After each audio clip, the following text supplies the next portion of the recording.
Apologies have been received from Graham Burgess, David Drew, David Harrison, Wayne Irish, Melville Kendall, Hugh Lumby, Rob McAtter, Jackie Tustane, and from Honorary Alderman Chris Connor, Frenette Dickens, and Marilyn Tucker.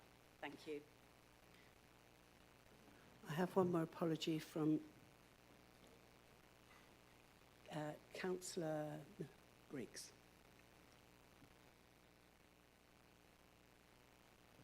Chair, I have an apology too. Councillor Tanya Park. Are there any more apologies? Declarations of interest. All members who believe they have a disclosable pecuniary interest in any matter to be considered at the meeting must declare that interest and, having regard to Part 3, paragraphs 1.5 of the County Council's Members' Code of Conduct, leave the meeting while it's being discussed, save for exercising any right to speak in accordance with paragraph 1.6 of the Code. Furthermore, all members with a personal interest in a matter being considered at the meeting should consider, having regard to Part 5, paragraph 4 of the Code, whether such interest should be declared, and having regard to Part 5, paragraph 5 of the Code, consider whether it is appropriate to leave the meeting while the matter is discussed, save for exercising any right to speak in accordance with the Code. To remind you members that there is a general dispensation in place that enables you to participate and vote in the County Council's business relating to the setting of the council tax or precepts. We turn now to the minutes.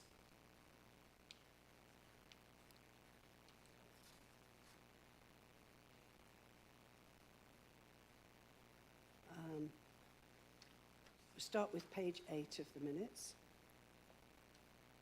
page 9, page 10,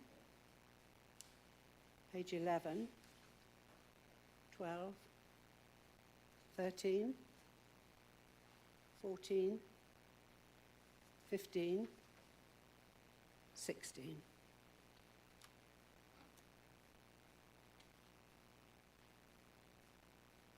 Can I sign the minutes as a correct record? Thank you very much. So we turn now to item 4, which is deputations.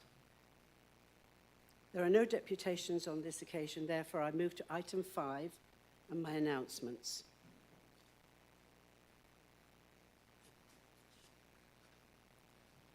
Start with awards and accolades. Children's Services, the manager of a contemporary dance programme helping to transform the lives of vulnerable young people, have been recognised in the 2023 New Year's Honours List. Claire Hobbs, Hampshire County Council's manager of Wessex Dance Academy, has been awarded a British Empire Medal for her services to young people in the county.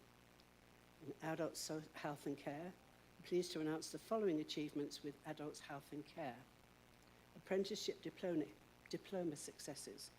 Level 5 in Leader in Adult Care Apprenticeships Distinction.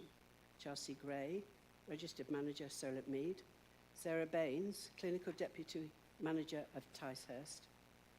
Level 5 in Leader in Adult Care, Nicola Nash, Registered Manager, Bishop's Waltham House. Level 3, Diploma in Adult Care, Tess Kirby, Bishop's Waltham House. Tiffany Jones, Bishop's Waltham House. Samantha Goodall, Oakridge House. Natalie Oldfield, Malmesbury Lawn. And Law Albertino, Tinchew, Hawthorne Court. Law Tinchew, I think that should be. Nurse Apprenticeships Programme, Georgia Flint of Hawthorne Court. Events. Now, by now you should have all received an invitation to my concert on the 28th of April at the Great Hall in Winchester. Tickets are £18 and include food and drinks.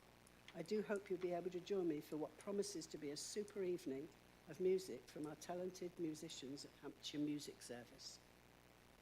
Now come on to the deaths.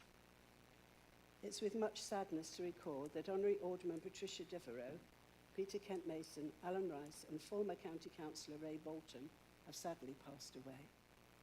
Patricia represented the Farnborough South Division from 1997 to 2009. Peter Kemp Mason represented the Bishop's Waltham Division from 2001 to 2013. Alan Rice represented Milford Hordle from 1973 until later New Milton North Division until 2017. And Ray represented the Emsworth and St Faith's Division from 2009 to 2021. Now I invite the leader to speak. Madam Chairman, thank you very much. And first of all, can I say to the colleagues that we lost, our condolences go to all their family and friends as well. I didn't know all of them. I didn't know Patricia, but some of my colleagues that did know her said that, just being quoted, she was a really good laugh, and she was a lot of fun and fun to be with, so I didn't know her very well. Alan, I did know Alan, and he was one of those people that had been here since the building was built. I should think the amount of times he spent on the council. And he always, sometimes when he speak to you, would just have that little look and a little glint in his eyes, so you knew exactly what he was on about and what he meant. So an absolutely great chap. Ray Bolton, what a tremendous chap. A true gentleman and a person that actually did it for the right reasons and from the heart. And I know many of you will be speaking about Ray as well. So a huge loss and to the local community. I knew Peter Kent Mason very well, actually, because I was on the city council at Winchester with him as well, and did go to his funeral, met his son. And I think I spent more hours in parish council meetings with Peter Kent Mason talking about trains than anything else. He was absolutely passionate about them and had a long chat with his son at the funeral as well. So he was a great guy, so I knew him very well, and another man that worked very hard for his local community. Thank you very much, Madam Chairman. Thank you, Leader. Now I invite anyone who would like to speak in honour of Peter Mason.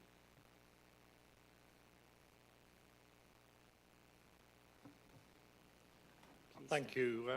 Yes, I also knew Peter very well, serving with him on the police authority as well as the county council. And he had a tremendous reputation for his sense of humour. Sometimes it caught people out. Sometimes people would say, did he really mean that? Did I hear him right?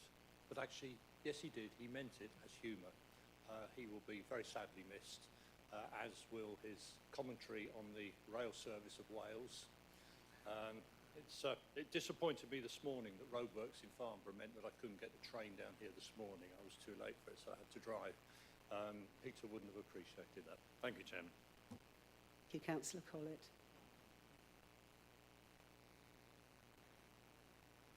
Yes, please.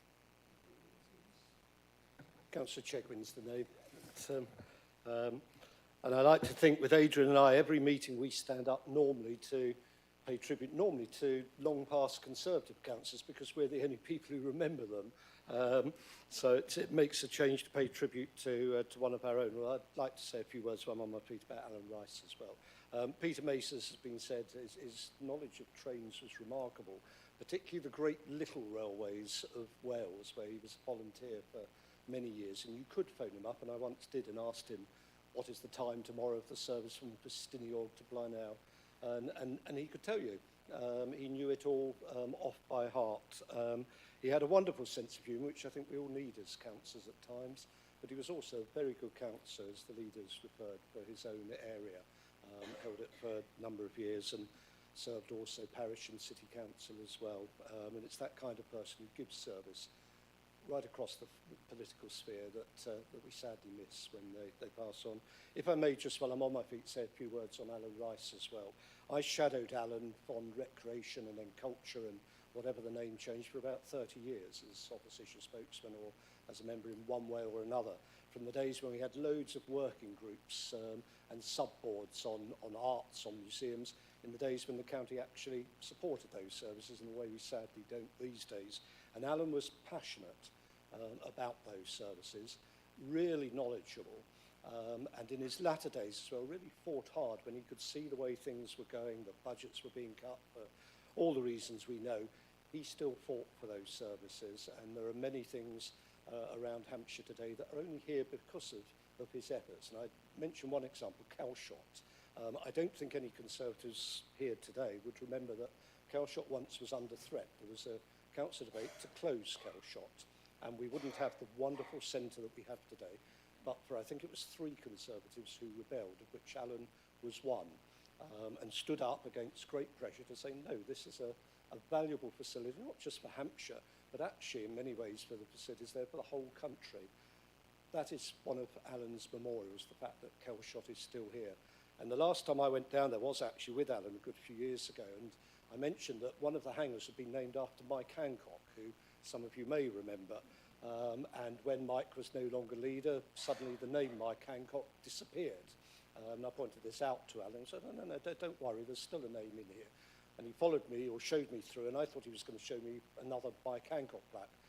There wasn't, but there is a plaque to Alan Rice there, as he showed me with great pleasure. Alan also had a great sense of humour, but he should be remembered because he really did fight for recreation services, and it hurt him to see the way they have gone down. But thankfully, as I say, because of his efforts, we still have Kelshot, and every time any of you go there, remember Alan Rice, because without him, Kelshot would not be there.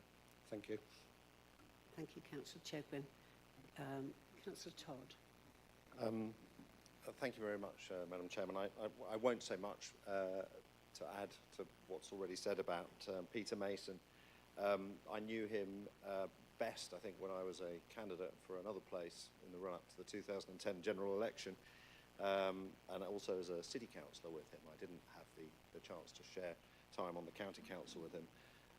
And while trains were very important to him, I think it's important that we all acknowledge that he was much more than that. And my main memory of Peter Mason is that he was a very kind and very funny person who had a very warm relationship with everybody who he met. He used to drive those of us responsible, shall we say, for the more professional aspects of running the local party slightly to distraction, because once a year, without fail, Peter would emerge with this leaflet that he had arranged for himself that was his personal report back to his voters across his division. It obeyed none of the rules of Liberal Democrat leaflets. It followed none of the rules of design, but it was his personal report back and relationship to the voters, all of them, every person within his division, that really mattered. And he would produce it and get it printed and put it out around his division. And it was that personal commitment to everybody that was the thing that really impressed itself on me. And I know it's something that a lot of us who knew him well try to carry over into how we do our own work on the County Council. Thank you, Councillor Todd. Councillor Porter. Thank you. I'd like to say just a few words about Councillor Bolton and Councillor Mason. Just firstly, Could we just go to Councillor Bolton Carbos. when we finish the tributes to the okay. Just to say, for both of them, I think, we've talked about their characters, but not about what they did for the council in many ways. And Councillor Bolton obviously was chairman of the Select Committee for Children's Services and tried really hard to rein us all in. And he worked very hard on that committee, and then he was very poorly, and that was really a great loss during that time. And I think it was a real tribute to his character that he came back after that, because he was very, very poorly. But he did try quite unsuccessfully to rein us in, and it was the time of the longest Children's Select Committee meetings that I can ever remember in my time here. I just want to say for all of them, really, they gave time as councillors, truly as councillors, as well as their own characters, which they inevitably had. Thank you. Thank you, Councillor Porter. Is there anybody else that would like to speak in honour of Peter Mason? Councillor Glenn. Well, thank you very much, Chairman. It's usually the people who've been here longer that remember these people best, actually. And I firmly count myself in that group. I knew Peter very well. It's very much fostering cross-party friendships, I thought was very important. It's a little-known fact, he was a dedicated Freemason. And he invited me as a guest speaker to an annual lodge meeting. And so I made my pitch, talked about county stuff. It was terribly interesting, as you can imagine. And he said, right, now you've got to do your poem. I said, what poem? He said, well, every guest speaker has to memorise a poem. And he, that, well, thanks for the warning, I said. Well, I just went into the eight verses of Robert Burns' address to the haggis in broad Scots. And it's the first time they've ever had a guest speaker where when he sat down, there was complete silence and nobody clapped.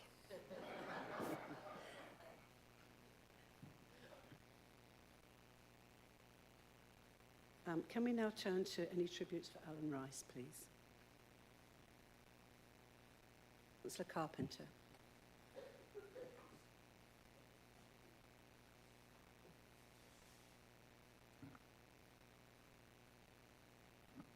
Thank you very much. Thank you, Chairman. There's lots we can say about Alan Rice. He was 40 years plus a county councillor here, as well as a town councillor in New Milton and a district councillor in the New Forest for a very long time, for many years. He was father of the chamber here, as many of you may remember. He's actually sat on, I'm not going to go through them all, but he sat on 40 plus committees and outside bodies in his time. And he had a huge impact across Hampshire, as some people have already said. I remember that when I took over from his seat, when he retired in New Milton, so it's a bit of a mouthful, it's New Milton North, Milford and Hordle division, when he retired, he helped me to make the right connections across the communities. He took me out on a drive around the whole division, because it's quite a sprawling division. Particularly, we visited the cafes, because Alan loved visiting all the local watering holes, and he taught me all the best ones to visit, and I love my patch because of that. There are some wonderful places, which he showed me. I will remember, again, his very warm smile. If he was going to challenge someone, or if he was going to say something a bit naughty, he certainly had that twinkle in his eye, which Councillor Humby mentioned, and he certainly didn't suffer fools lightly. So if you were, on the end of something he had to say, you knew about it as well. He was very good in that respect, but always with a kindly approach. Another thing I remember him for, finally, is a love of cats. I actually have 2 of Alan Rice's cats, who took up residence in his garage. He loved his old house in New Milton, and I remember catching these cats with him overnight, not so long ago, a few years ago now, but I still have his 2 cats. And also, I remember him for having a pocket full of useful things, and I'm sure that other people here, he used to have pencil sharpeners, screwdrivers, biscuits at the ready in his pocket the whole time. He was never without. Alan, I and the residents of New Milton, Milford-on-Sea, Hordle, Everton and Tiptoe villages, we thank you for your service. Thank you, Councillor Carpenter. Councillor Heron. Yeah, thank you. I too had the privilege to serve with Councillor Rice both here and on the District Council, and he was chair of the first committee I served on at the district. And I do want to take a couple of anecdotes about him, both of which occurred before my time. And the first one was a story of when Alan unfortunately had to go into Southampton Hospital one day for a minor operation. And as he was lying in the ward heading to go into surgery, he got caught by the person in the bed next to him about a problem they were having. And they recall that as they came out the other end and they were lying in post-op and they came round, Alan leant over and tapped him on the shoulder and said, "I've spoken to the council officers and I've dealt with that for you," because he'd had his mobile with him.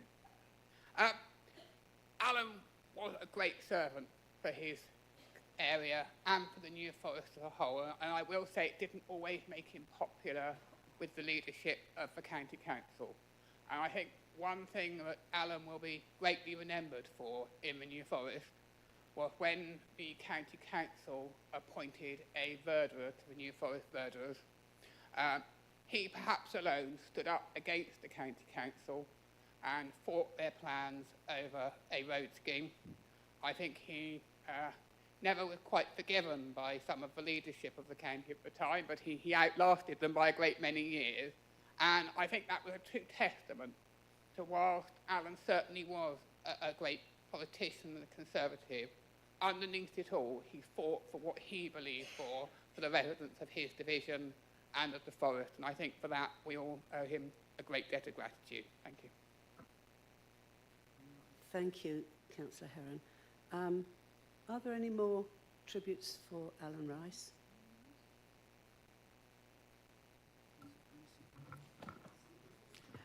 Thank you. I served with Alan Rice on Chichester Harbour Conservancy, where he represented Hampshire County Council. He had great contributions he made there, and when he retired, he was made Freedom of the Harbour. I'd just like to bring that to people's attention. Thank you, Councillor Branson. Can we go on to Ray? Oh, sorry. Councillor McAvoy. Yes, thank you very much, Chairman. I'd like to pay my tribute to Alan Rice. He was quite inspirational to me. I was elected in 1997, which I believe also included Pat Devereux's intake, who incidentally was great fun and always turned up at meetings with bags of sweets. That's the one thing I do remember about Pat. But Alan, he was quite fabulous as chairman of Recreation and Heritage. As has been said before, he didn't just do what the leaders wanted him to do, he would do what he thought was right. And we had a number of panels, and he thought it was right, the new intake on that committee had chairmanships shared out. And I was chairman of Sport and Community, which I've continued to love, and we had heritage and arts, which were all brilliant. But he also introduced me to the Southern Sea Inshore Fisheries Authority, of which I'm now Vice Chairman, and I've continued to love that. Alan, I can just say he was a fabulous person, a great inspiration to everybody, and we should all be very proud that he was a Conservative councillor for Hampshire County Council. Thank you, Councillor McAvoy. Are there any more tributes for Alan Rice? Can we now go on to Ray Bolton? And can we start with Councillor Bowman, please? Thank you, Chairman. I know others are going to talk a lot about Ray's work up here at County, but I wanted to give a brief insight to Ray, the man in his division and his ward. He was a long-standing councillor for St Faith's at Havant Borough Council from 2002 to 2014, and then also represented Emsworth and St Faith's up here at County from 2009 to 2021. In other words, he was a twin hatter for 5 years, which, as many of us know, is hard work, but also very rewarding and beneficial for the area. He was fully committed to the role and looking after his residents, and it was an honour to take over from him in 2021. Ray was always seen every day in Havant, buying the newspaper, in Waitrose, having a half at lunchtime in the local hostelry. Ray knew many people, and many people knew Ray. He was a Havant man through and through. He grew up in Havant, worked at IBM for years, married Pat, and had 2 daughters. When he retired from IBM, he took the opportunity to become a councillor. He was an active member of the local Residents Association for many years, until his passing, and also the Havant Conservative Association with his wife Pat. He was solid, reliable, clear-thinking, but not one of those councillors who made a great noise. He made his point, but conceded graciously if his view was not accepted and the vote went against him.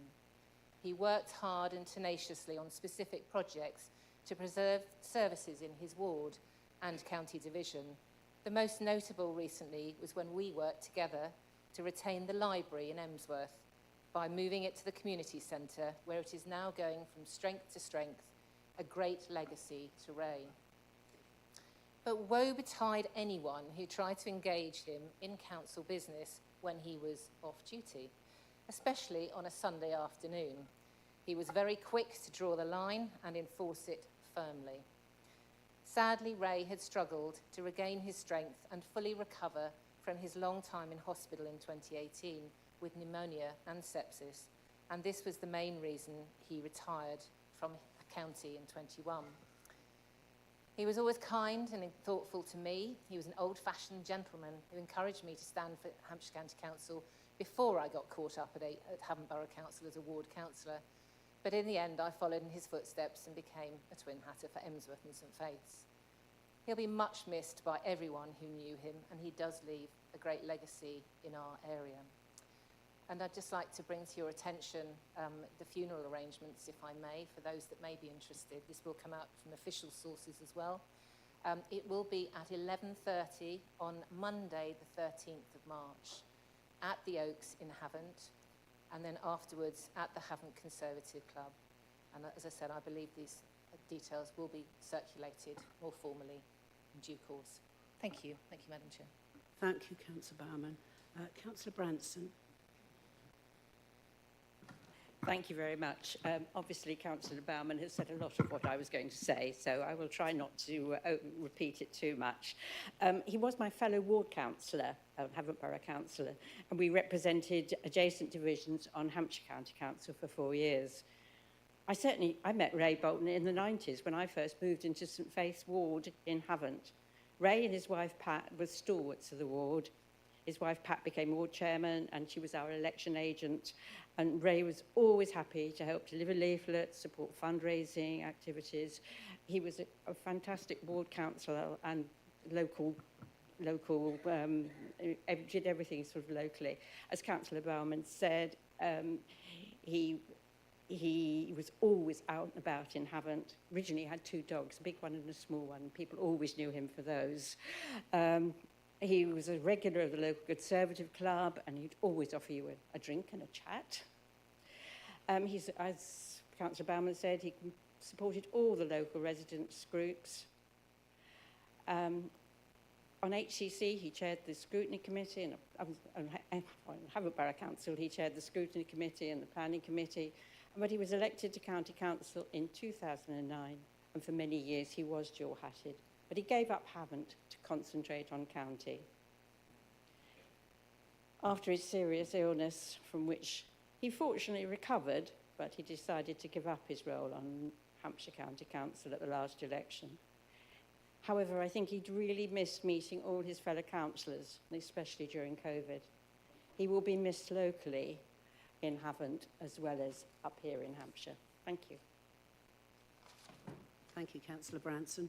Is there anybody else that would... Oh, sorry. Councillor Hare. Thank you, Madam Chairman. I wish to pay tribute to former county councillor. Ray, when I was first elected in 2017, he was the first councillor who actually welcomed me. I was walking around like a lost soul. He wanted to know what committees I was interested in and what was on. He was very, very helpful, very knowledgeable in children's services, Children's Select Committee. He gave me so much knowledge. He was actually a very smart, slick and dapper gentleman, a true gentleman, as Councillor Humby's just said. And he listened to everybody's opinions. He wanted to know what you had to say. He had time for everyone, and he certainly had time for me, and he will be missed, and my condolences go to his family. Thank you, Chairman. Thank you, Councillor Hare. Councillor North. Thank you, Chairman. I'll just absolutely echo what everyone said already about former Councillor Bolton. He had a smile on his face always.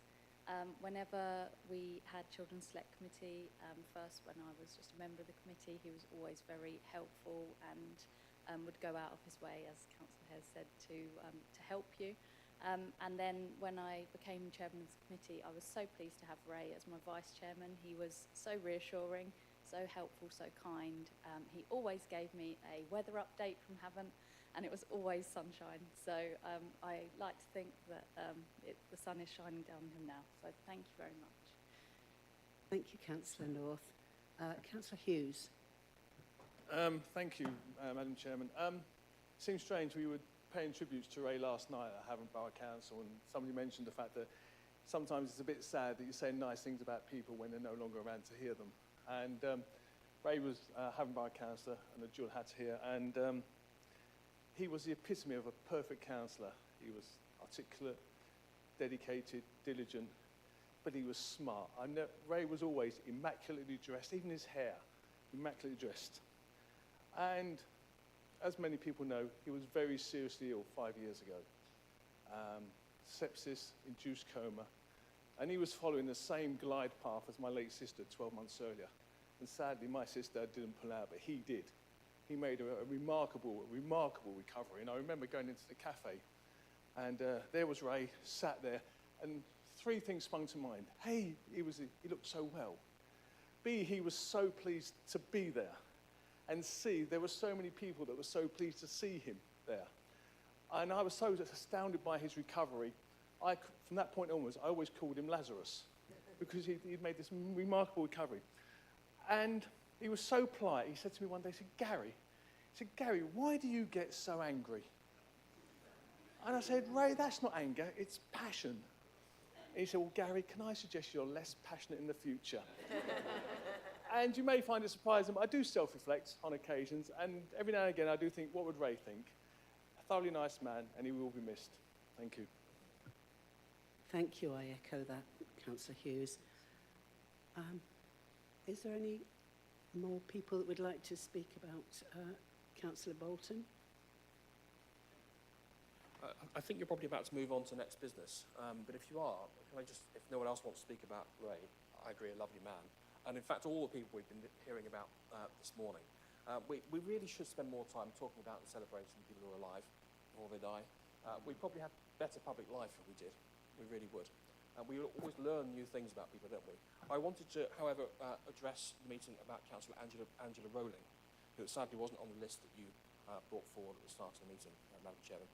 Angela, who was County Council here for 8 years, from 2005 to 2013, sadly passed away a few weeks ago at a ridiculously early age in her early 60s after a long illness. If I can continue on that thread, Madam Chairman. I first met Angela in the spring of 1998. We were both delivering the Velmore estate in Eastleigh. The snag is, Angela was delivering it as the Labour candidate. And we bumped into each other a couple of times as we were doing the rounds, and we just got chatting, as you do on these things, because, you know, we're all in the same tribe, really, aren't we? Cross-party and a lot of this stuff. And it was a couple of years later that she decided to see the light, and whilst an elected Labour councillor for Eastleigh West, joined the Liberal Democrats, and then went on to be a Bishopstoke Liberal Democrat Borough Councillor for a long period of time, before joining the County Council and also Bishopstoke Parish Council. Angela was a bundle of fun before her ill health really took that bundle of energy and life away from her. She participated in such a wide range of activities in Bishopstoke, most of which are totally under the radar, as we've heard from so many of other colleague former councillors here this morning. She'll be sadly missed by that community. She'll be sadly missed by those who knew her. I'd just like to put on record our thanks to her for her service and everyone else that we've heard about this morning. Thank you very much, Councillor House, and I'm sorry that we haven't heard of that demise. So, councillors, thank you so much for your contributions. Pardon? Oh, Councillor Dowden just put his hand up. Yes, thank you, Madam Chairman.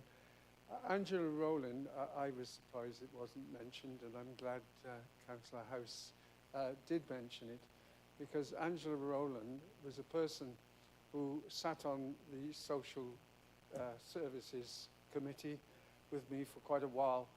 And the one thing, because she was an insulin diabetic like myself, and the one thing that always surprised me with Angela, because she was a sweet lady, but she always carried a bunch of bananas. And I said to her, why do you eat bananas? You're a diabetic.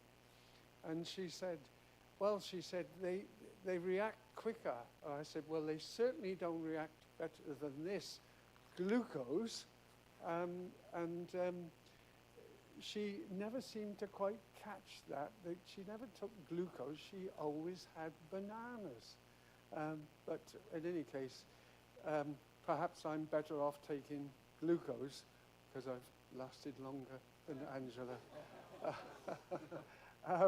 Angela, I do think of you up there because you were a sweet lady, but I just wanted to make that fact known because people used to see her in committees with bananas. Thank you, Councillor. Well, I'd like you all now to stand and observe a one... Sorry. Councillor Collett? Sorry, Madam Chair, I'm conscious we need to get on. And I would just say, as far as Angela Rowling's concerned, I find chocolate cake works for me, so apologies if I was making anyone jealous earlier on. I just wanted to say a little bit about Pat Devereux.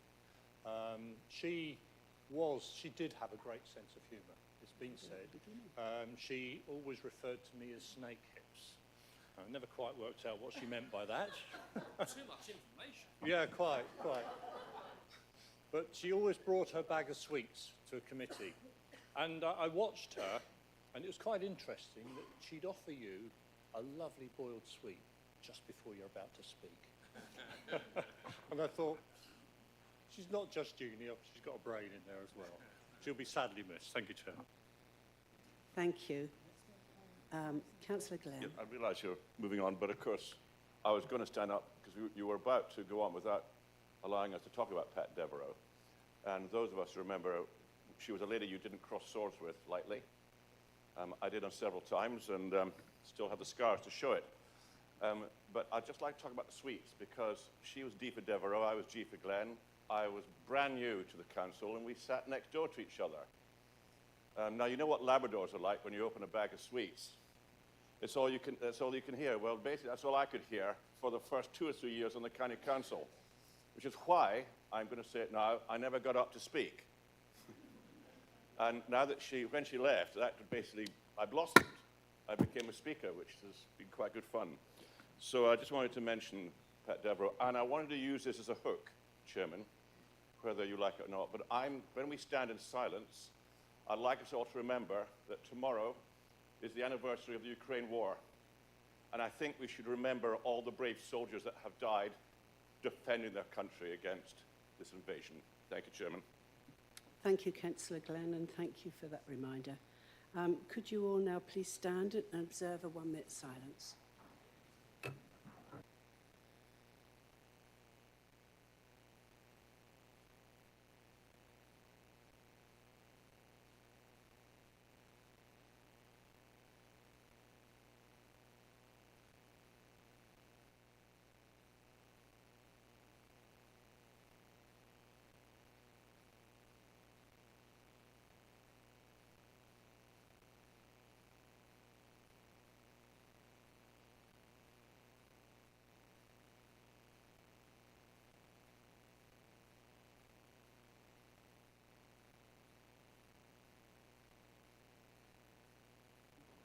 Thank you, councillors.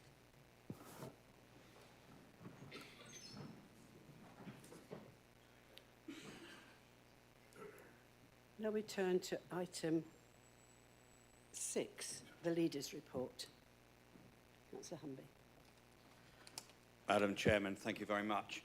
And just before I start my report, can I just acknowledge I spoke to 1 or 2 of the aldermen on the way in, and specifically Keith Chapman, who would also like to remember their colleagues as well. They don't get an opportunity in the chamber when they're up there, so just acknowledging all our aldermen there as well and the thoughts that they have passed on to the families and friends of our colleagues that we have recently lost.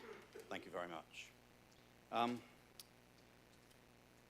So I would also like to send my deepest sympathies and condolences to everyone affected by the devastating earthquakes that have struck Turkey and Syria this month. Latest figures show that tens of thousands of people have lost their lives to the earthquakes. Many more injured, homeless, and suffering unimaginable trauma, which we've all seen recently. Several leading aid charities have launched appeals to assist local responses to the urgent humanitarian crisis in the region. For anyone wishing to donate in support of these efforts, the Disasters Emergency Committee website, which is www.dec.org.uk, contains information on how the public can help. And on that sort of same vein, in terms of Councillor Gunness has mentioned in Ukraine, so Members, tomorrow marks the first anniversary of Russia's full-scale invasion of Ukraine. Hampshire County Council's solidarity with the people of Ukraine during this terrible conflict remains steadfast and constant. I confirm that the County Council will fly the Ukrainian flag outside the Great Hall tomorrow and take part in the national 1-minute silence at 11 a.m. as a mark of respect and pay tribute to the courage of the Ukrainian people. Since March, Hampshire County Council has warmly welcomed over 1,400 Ukrainian families, made up of over 3,000 guests, through the Homes for the Ukrainian scheme. The County Council, working closely with districts and borough councils and community partners, has provided a wide range of services to support our new Ukrainian residents, including welcome packs, safeguarding checks, Ukrainian connections, events in libraries, help to access other people's services such as counselling services if needed, free bus passes for Ukrainian guests over the summer, additional financial support over Christmas, rematching assistance if needed, and of course support for their education and training. Our figures from October indicate that 700 Ukrainian children are resuming their education in Hampshire maintained schools. I think that's absolutely a credit to everybody in the County Council and everybody involved with that. So I'm very, very grateful to County Council officers, especially officers in our Children's Services Directorate, who have worked so tirelessly and diligently over the last 11 months to help Ukrainian families settle safely and rebuild their lives in our country. I'm also tremendously grateful to the 1,900 residents across Hampshire who have opened their homes to host Ukrainian refugees since March. Their extraordinary compassion and generosity are the main reasons why the Homes for Ukraine scheme has been a success in Hampshire.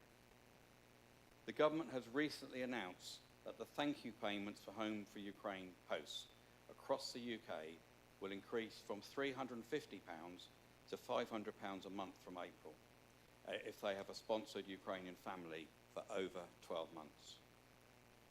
In order to thank our generous hosts for their ongoing support amid the rising costs of living, I am pleased to announce that the County Council will increase thank you payments to £500 a month for all host households in Hampshire from March, regardless of how long the guests have been in the UK.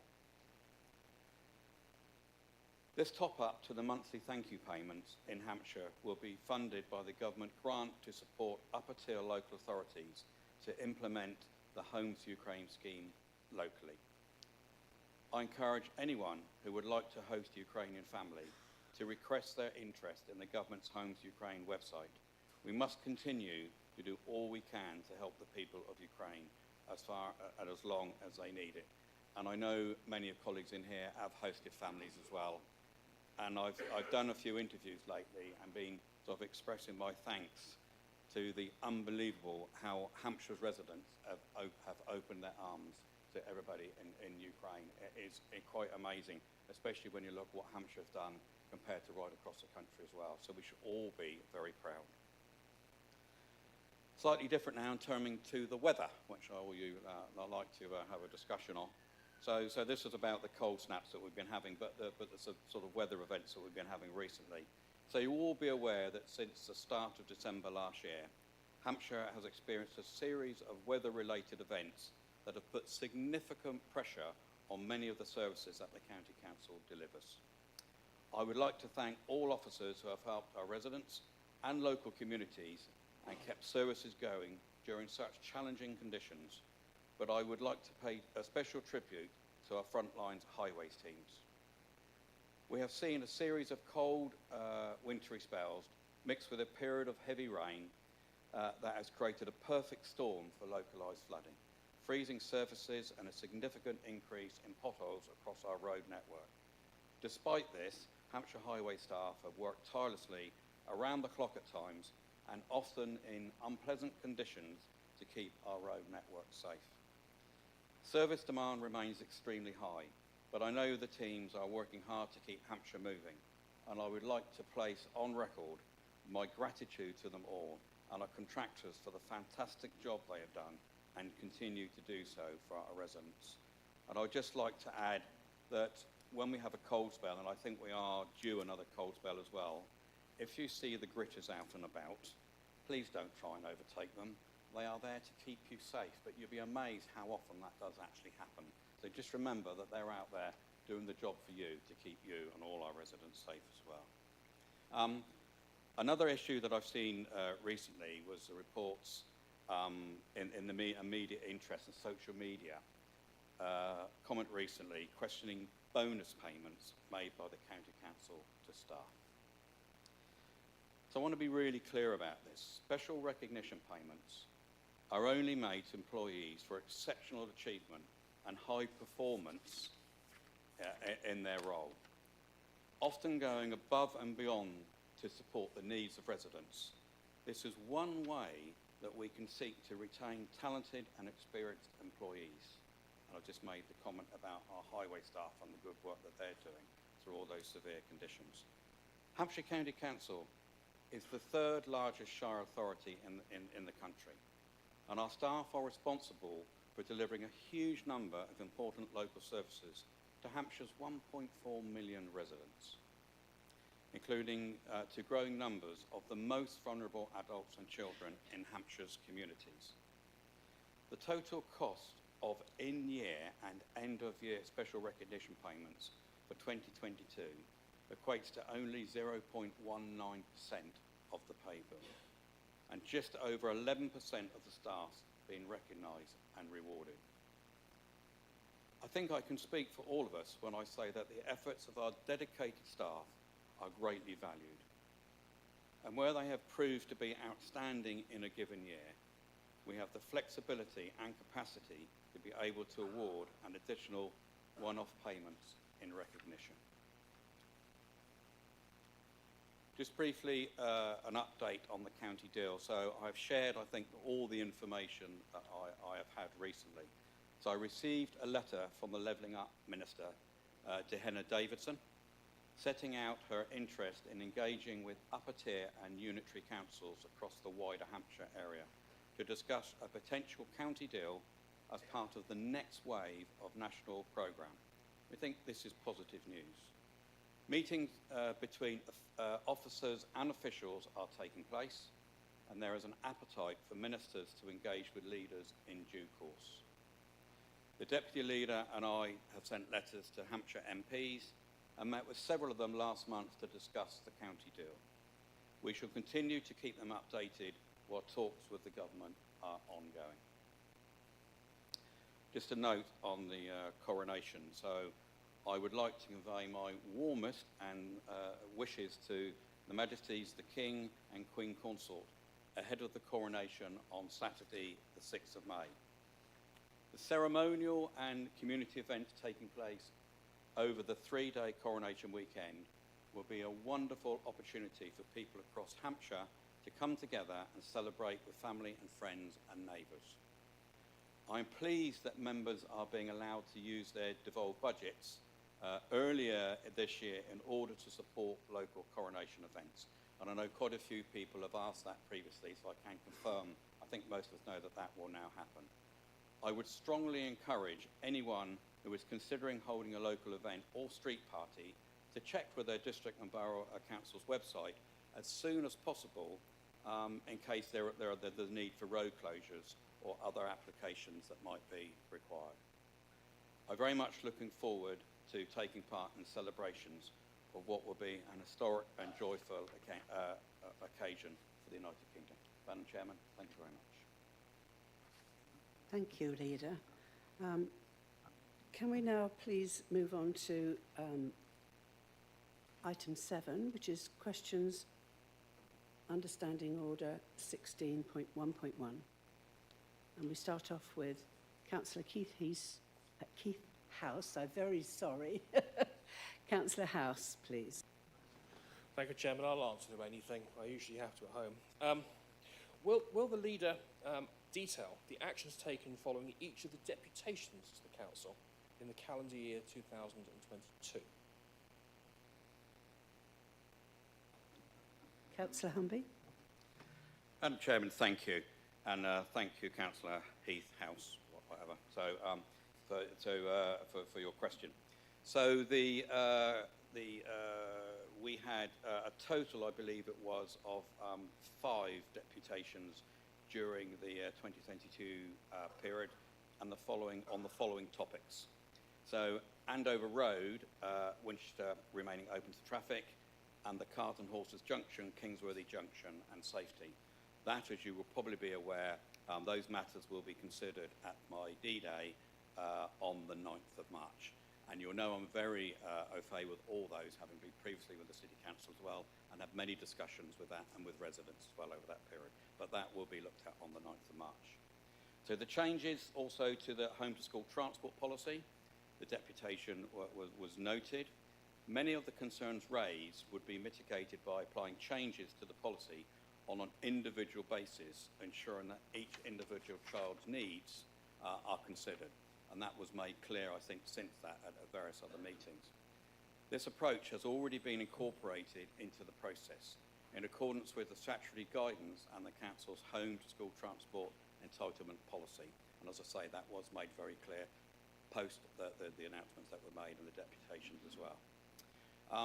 Removing the fourth one actually, was removing the buns in Chapel Lane, Andover.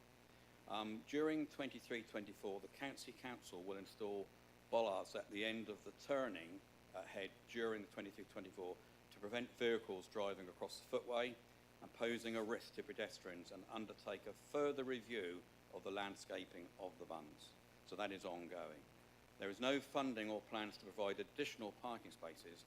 However, cycle racks have been funded and provided by the County Council. That was an update since the deputation. The last one was the Titchfield Haven Nature Reserve proposed closure to the cafe. The proposals were considered by the Culture and Community Select Committee on the 7th of December 2022, and were unanimously supported ahead of the recommendations being approved by the Executive Member for Policy and Resources and Economic Development on the 8th of December 2022. Thank you, Madam Chair. Thank you. Would you like to say something else? Yes, thank you very much, Chairman. Those are really interesting answers, and I thank the leader, Councillor Hop-Brumby, for that response, which was really useful, and I think probably useful to all members. And my point really was that we rarely get feedback from what happens to these deputations. People make a lot of effort to come before us, to give their presentation. They're then ushered out of the room. And for most of the world, that's the end of it. We hear nothing more. So I wonder, would the leader agree that we need a better process to thank those who bring deputations before us and record what we do as a result of their deputations? Thank you. Thank you, Councillor House. Yes, please. Councillor House, yes, that's something that I've discussed with the senior officer team as well. What I don't want to do is get in a position where we end up having discussions and debate on the day when those presentations are made. I don't think that would be right. We would need time to consider that and understand the process we go through. But certainly doing what we have done today and reporting back, I think, is a sensible approach, and we will look at how we can do that in future. Thank you. Can we now move on to question 2 from Councillor Phil North to Councillor Nick Adams-King? Thank you, Chairman. I've been contacted by a constituent concerned about the issue of engine idling outside schools in Andover and the impact this is having on our young people. Could the Cabinet member confirm what communications that the County Council has had with head teachers, staff and parents about this matter? Thank you. Councillor Adams-King. Thank you, Madam Chairman. Thank you, Councillor North, for the question. The County Council's draft local transport plan, LTP4, recognises air quality as a serious issue impacting health, especially of vulnerable individuals such as young children. It seeks to tackle air pollution through improving active travel infrastructure and encouraging alternative modes of transport. The County Council's travel planning team offers support to schools, including in Andover, to engage in such activity. Our schemes, resources and materials frequently highlight the danger of idling engines. For example, in Andover, the following schools are engaged with and promoting the Park and Stride scheme: Vigo Primary, the Mark Way, Normangate and Winton. There has been engagement with other schools, and I have a list I can share with Councillor North should he wish. However, since the COVID pandemic, there has been a reduction in take-up. I would, of course, be happy to share more detail with you about both the schemes and specific instances of engagement. If there are any particular schools you'd like us to contact, I can gladly arrange with the team to do this. Thank you, Madam Chairman. Thank you. Would you like to come back? Yes, please, Madam Chairman.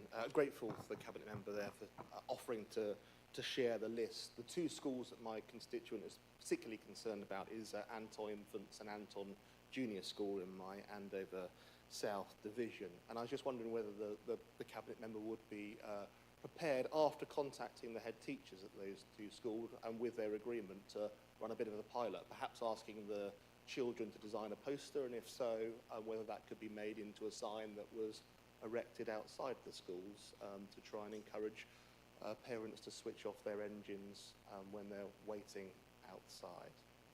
Thank you, Madam Chairman. Thank you very much. Would you like to come back? Yeah, just very briefly. So, Madam Chairman, it's really easy for me to say yes because it's not probably in my Cabinet Member area, but luckily enough, the Director for Children's Services was nodding as you were saying that, so I guess it's probably a yes, but I will work with my colleagues to my left to organise that. It seems a very good idea to me. Thank you. Thank you very much.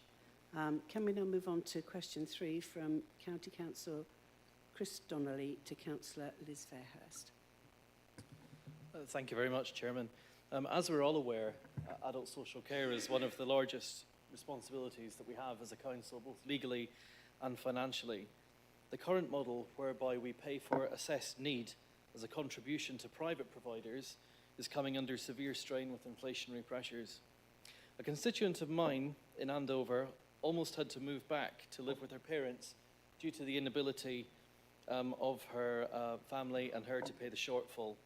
I'm pleased to say that that was resolved, but how do we ensure that every scarce penny of public money is being used as efficiently as possible to provide care for our residents? And how can we address the growing problem of those who need care having to fund sometimes unaffordable shortfalls with commercial care providers?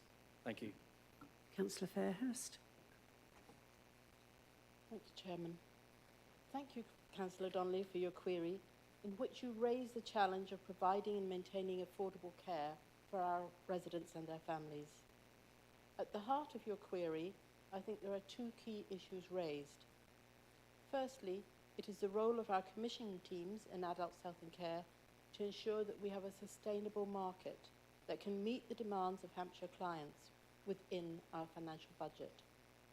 We work with some 800 providers of domiciliary and care home provision, as well as the community and voluntary sector organisations. We have seen significant challenges to the care provider sector over the last 3 years, arising from the pandemic and more laterally, the inflationary and workforce pressures affecting social care services both locally and nationally. There is, of course, an ongoing challenge nationally to the funding and sustainability of the social care sector, which can make the resilience of individual providers uncertain at times and may lead some providers to focus their business activity to the self-funder market, the publicly funded market, or a combination of both. Secondly, we have statutory responsibility to determine eligibility of any individual under the Care Act 2014. Once needs are determined, and we and their family look to a range of informal and, where necessary, formal paid-for care. All individuals are usually assessed by the Council's Financial Assessments and Benefits team, who are certain, through nationally set standards, what an individual is liable to pay to a provider for their formal paid-for care and support. This client contribution considers household bills and living expenses if the individual is remaining in their own home. Now, should the price of an individual provider increase, the Council has a continuing duty to meet the individual's eligible needs, and the individual continues to pay their assessed contribution. Now, this may mean seeking an alternative provider at a cost the public purse can reasonably maintain, or the council may need to continue to use the existing provider, albeit with the increased cost, leading to the ongoing significant financial pressures we see across the adult care portfolio. Thank you. Thank you, Councillor Fairhurst. Would you like to? Yes, thank you very much indeed. Thank you very much for your answer. I know it's a very complex area, and I'm pleased to hear that assessed need will continue to be met. I just wanted to ask the lead member if she could give just a brief overview of maybe the in-house service, because I know that Hampshire do provide some in-house care as well. Thank you very much indeed. Councillor Fairhurst. Thank you. Yes, we have our own nursing and residential care homes.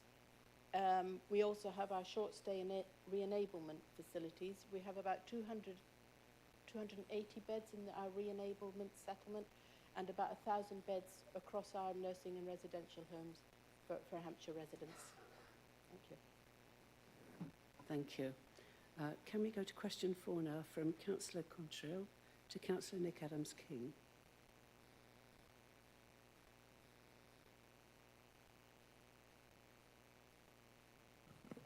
Thank you.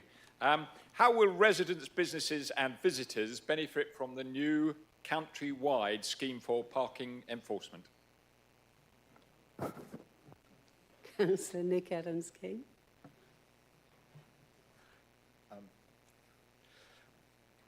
Benefit and parking enforcement might seem a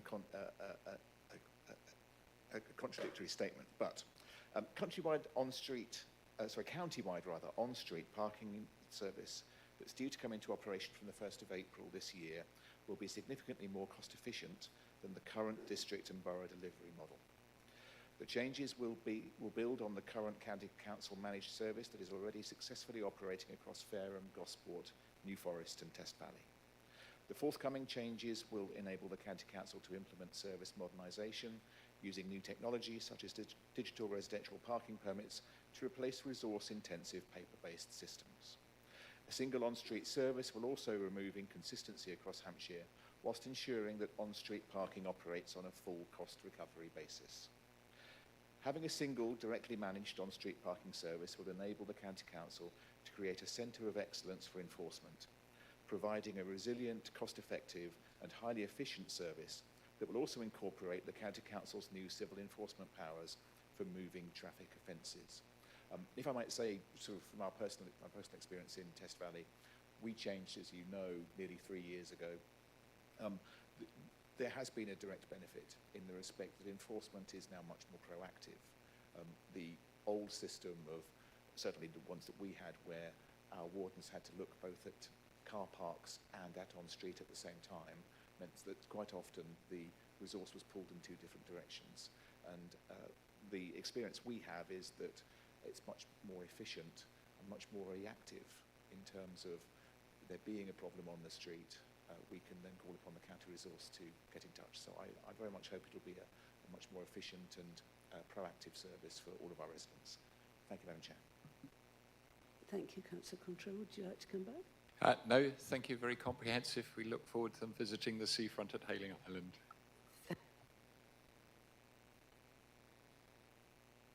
Now we come to second questions, and the first one is from Councillor House.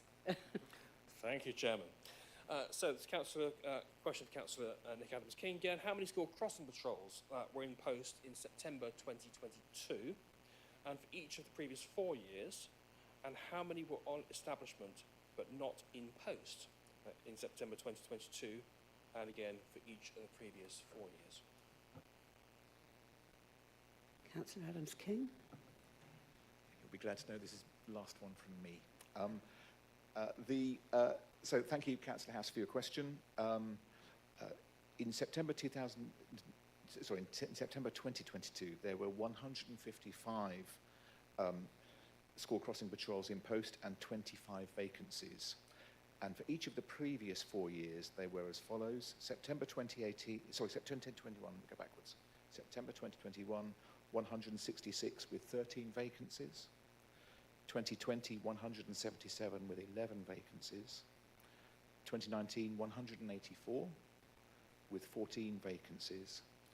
and 2018, 204 with 10 vacancies.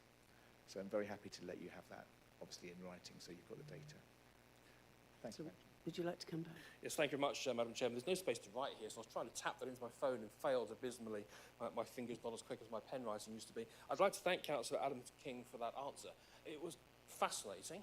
Every year a decline in the number of established school crossing patrols. So the question is this a stealth cut? Given there have twice been proposals in front of this council to axe funding for all county school crossing patrols, rejected as a result of public protest, yet we're seeing reduction year on year on year on year without the county council formally being aware that this service is gradually being wiped out. Councillor Adams-King, do you want to come back on that? I will, if I may, Madam Chair. In terms of it being a reduction, interestingly, in the last year, there's actually an increase of 1. And I think there is, for all of us, a challenge around this. One of the challenges is that the way in which children access school is changing. The way in which people get their children to school is changing. The pandemic obviously had quite a significant effect. But more importantly, there is a huge issue for us in being able to provide people and find people to undertake the role. And I've said similar things to everyone in this forum before. I think we all have a part to play. We all are able to look at the number of school crossing patrols in our own divisions. We're also able to see at any time, if you wish, how many vacancies there are. And there is a role for us all in encouraging people to apply for those jobs. And the loss of some of the ones that we've had here has been as a consequence of not being able to recruit into them and keeping them open for a very significant period of time. Both Councillor Cooper and I are very aware of issues that we have with some schools in Romsey where we've simply not been able to get people to do the job. It is a tricky job, of course it's a tricky job, because you're standing out in all weathers for about 45 minutes in the morning and about 45 minutes at about 3 o'clock in the afternoon. And finding people able to do that is a challenge. One of the things that we have been able to do, certainly locally, is begin to look at ways by which we can link with the schools to provide perhaps teaching assistant roles within the school to supplement the work that the school crossing people would do. And that's something that I would encourage you, if you have vacancies, to look at opportunities like that for staff. To give an example of the kind of changes that happen as well, there was in Councillor House's own division, which he will know in Netley Abbey, recruitment undertaken for a role for a school crossing patrol on Grange Road. We couldn't recruit to the job, but then also the arrangements that were undertaken for parking for people dropping off at school were changed because the car park they had been using attached to a business was removed as an opportunity, so people were no longer parking on that side of the road. So I would refute the fact there's any kind of stealth cut here. There isn't. There are huge challenges. We all have a role in making sure that our children get to school safely, and we all have a role in making sure that we do what we can to protect those school crossing patrols and find people to undertake the work for us. It's a great job that they do. They do it in very difficult circumstances, and we should be very grateful to all of those that we have in post at the moment, and I would encourage anybody that feels able to help their local school to step forward if there is a vacancy there. Thank you, Madam Chair. Thank you, Councillor. I'd now like to move on to Part 1, Matters for Decision. Now, this is a voting requirement in this part, so just to alert you to all of that. There's a constitutional update from the chairman, from the leader, and I'd like him to read to do this report. Thank you. Madam Chairman, I'm very happy if you'd like to do the update. Okay, all right, that's fine. So thank you, Chairman. The report before you details a change to Standing Order 13 to enable chief officers to answer technical questions on reports to full council on matters which fall within their respective areas of responsibility. Should this change be approved, it will take effect immediately. The standing order has also been amended to reflect the current practice as set out in Appendix 1 to the report. In regard to Appendix 1, may I remind you to refer to the revised appendix that has been published as a supplementary document. You'll see that on your screen, hopefully, as well.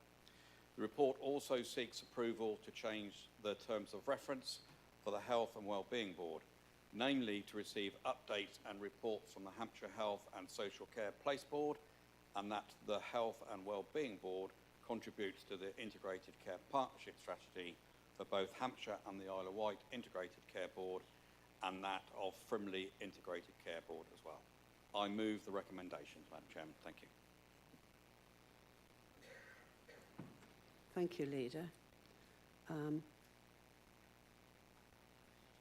Are there any questions?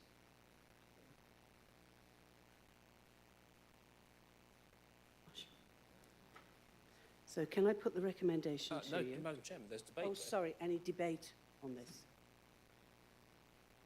Thank you, Madam Chairman. We're happy to support these proposals. They're basic efficiency and should hopefully mean that we get more information more speedily to the point where it's most needed. But we reserve our right to come back on this in the future if it turns out that this is a covert device to pass all the difficult questions to the staff rather than the politicians answering them. Thank you.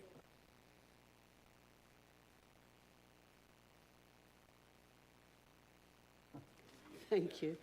Councillor Chegwin. Thank you. Just, perhaps it's a question rather than debate, but for clarification, will this apply to the leader's report at the start of the meeting so that when, at the next meeting, if the leader again refers to gritting, for example, in icy weather, if we have some this winter, I would then be able to stand up and ask an officer why they haven't dealt with a complaint I made 4 weeks ago about grit bins in Gosport, which are all full of rock-hard congealed grit and litter, and therefore would be totally useless in wet weather. Just happens to be the case that they are all full of rock-hard grit and litter and would be of no use. And I wonder why I haven't had a reply and the bins haven't been sorted since I raised it with photographs on 21st of January. Leader? First of all, well done, Councillor Chegwin, for taking this opportunity in this forum to ask a question that isn't relevant at all. So well done on that. Not dissimilar like that, but excellent. What I would say is absolutely not. I mean, that is not a technical question. It will only be used in the case for where the Cabinet get asked questions. If there's a detailed technical question in there, and as Councillor House made the point, it is to aid progress of those meetings to get an answer straight away. It is not to be used for that purpose whatsoever. And it will be down to the Chairman and myself and the Cabinet to decide if it is a technical question that can be referred to an officer. And absolutely, to be clear to everybody, nothing political whatsoever. And the Chairman and I will stop that if that happens. Thank you. And you made a very good point of yours as well. Thank you very much. Is there any more debate? Okay, so can we move to the recommendation, please? That the County Council agree the amendment to Standing Order 13 as set out in Appendix 1 to the Cabinet Report, and B, agree the revised terms of reference of Health and Wellbeing Board as referred to at the recommendation of paragraph 4 of the Cabinet Report. Is that agreed? Thank you very much.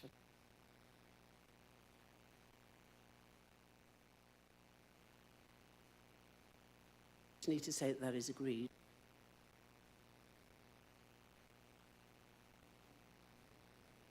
Right.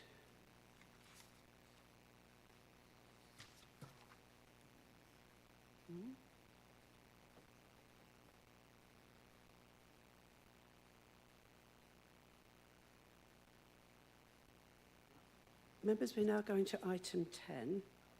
Oh, sorry, item 9. And I invite the leader to present the report. Madam Chairman, thank you very much. This report proposes several appointments as detailed, and I move the recommendations. Thank you. Members, are there any questions?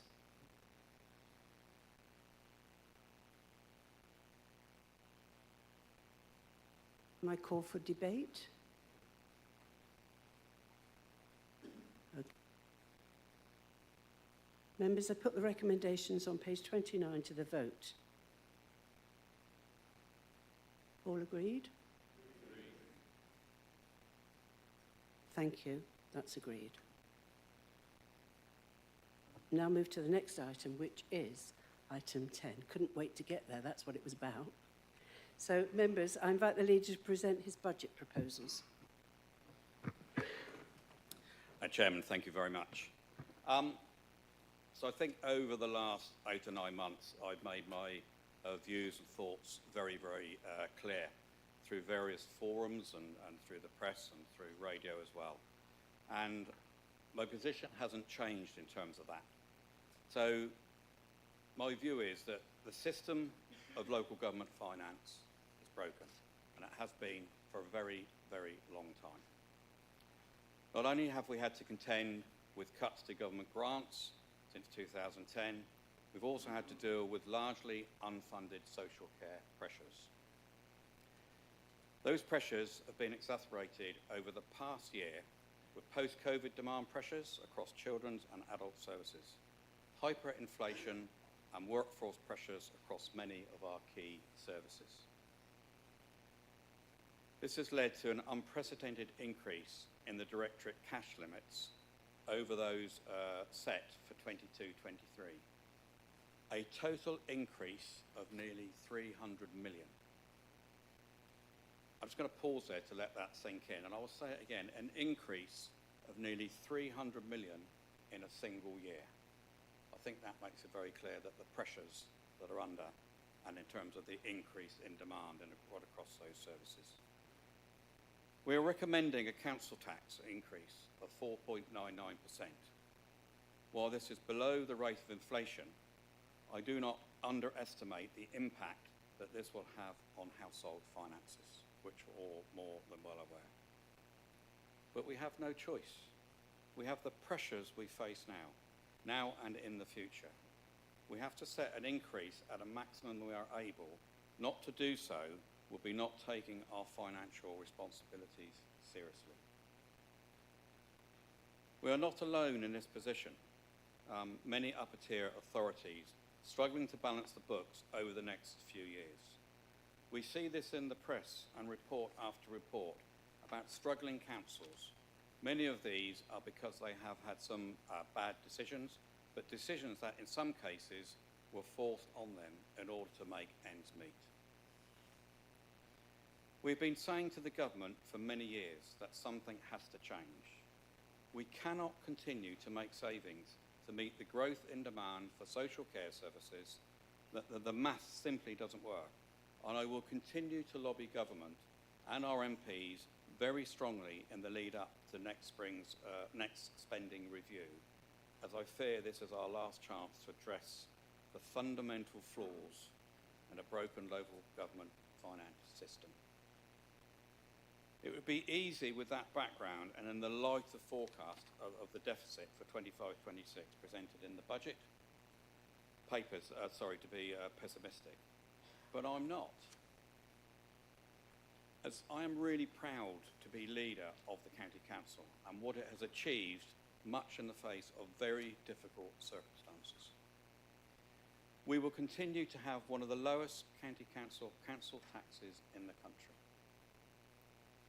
We have transformed our services over the last decade and successfully saved over £600 million. Some of this has been meant by taking some really hard decisions, which this administration has not shied away from. Despite this, we continue to provide some of the best services in the country, not judged by us, but by our residents and government inspectors. We have a total capital programme of £1.2 billion, creating investment, jobs and infrastructure to help grow the local economy. We produce an ambitious and forward-looking prospectus for a county deal, and we are now working with the government and partners on a potential deal for the Pan Hampshire area, which I believe could be a game changer for all of us. So I am optimistic. I am optimistic that the position can be turned round with strong political leadership and our excellently new restructured corporate management team. And I'm confident that we will get through this and maintain Hampshire as a place to be proud of.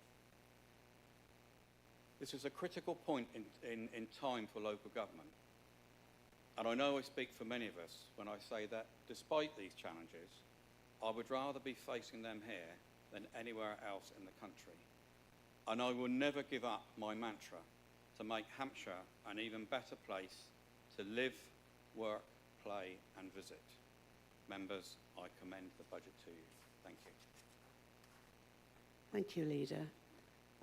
Now, I'd like to invite questions, not debate, but questions, first of all from the Liberal Democrat group to respond. Oh, I beg your pardon. Anybody can ask a question. So is there anybody who would like to ask a question?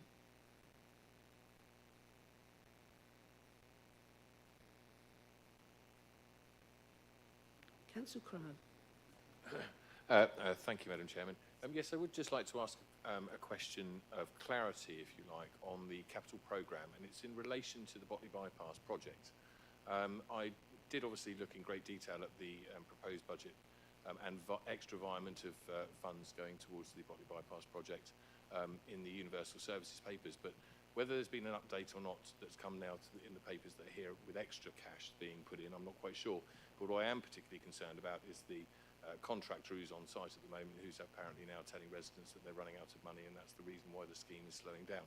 So I was just wondering whether I could get some clarification, if you like, on what the extra money that's being wired to the project actually is. Thank you. I think, sorry, Madam Chairman, I think you will see that in many of the capital programmes we've got, with the increase in terms of pressures on the interest rates, we've had to go back and look at a lot of these schemes. That is an ongoing process, which we are in the middle of, and I will get you a full update post this meeting today, because that is literally happening now. I wasn't aware the contractor said that. I'm sure some of our senior officers will be aware. But I think we all have to recognise the pressures on all these schemes because of the way we're looking at costs increase of between 20 and 25%. So that is a natural thing that will happen right across all our schemes. Thank you. Thank you, Leader. Are there any more questions? So now let's move on to the Leader of the Liberal Democrat group to respond to the proposals. Councillor House. Thank you very much, Madam Chairman. Perhaps somewhat surprisingly, there's going to be a degree of agreement on some things this morning. That perhaps is not the way that these budget debates often go, but I don't want to disappoint you all. That is in the context that we won't be supporting the budget because this is the government's budget. It's the budget of Hampshire's Conservative MPs who continually vote for cuts to public services. It's not the budget of this county council acting of its own free will. I'll give another apology up front. One or two of my colleagues have got other meetings they need to pop out to where they're actively involved in decisions where they're going to make a difference to the vote. So they will be doing that later in the debate, depending on how long the debate goes on, and that includes myself as well. Now, Councillor Humby managed to present a glass half full. I credit him for that, but I'm afraid I have to present a glass half empty, and indeed a glass that is being drained year after year after year. But firstly, I would like to put on record my thanks to Rob Card and Hibbert and all the team right the way across the council, including all the directorates, for the work that goes into budget preparation. It's a thankless job, and this year's challenges simply keep on growing from the challenges of the past. So let me be clear then, that my role here, our role as a group, is not to shoot the messenger. Staff have an impossible job, and I will return to that later. And much of what's included in this report is a version of what we've been presented with each year for the previous 12. The headlines make even bleaker reading. A maximum increase in council tax, the largest cash increase for the non-fire, non-police county council ever, at £69.33 for an average bandy household and this at a time of a cost of living crisis. Yet more cuts to public services, with another 132 million taken out of budgets following the 640 million taken out since the start of austerity.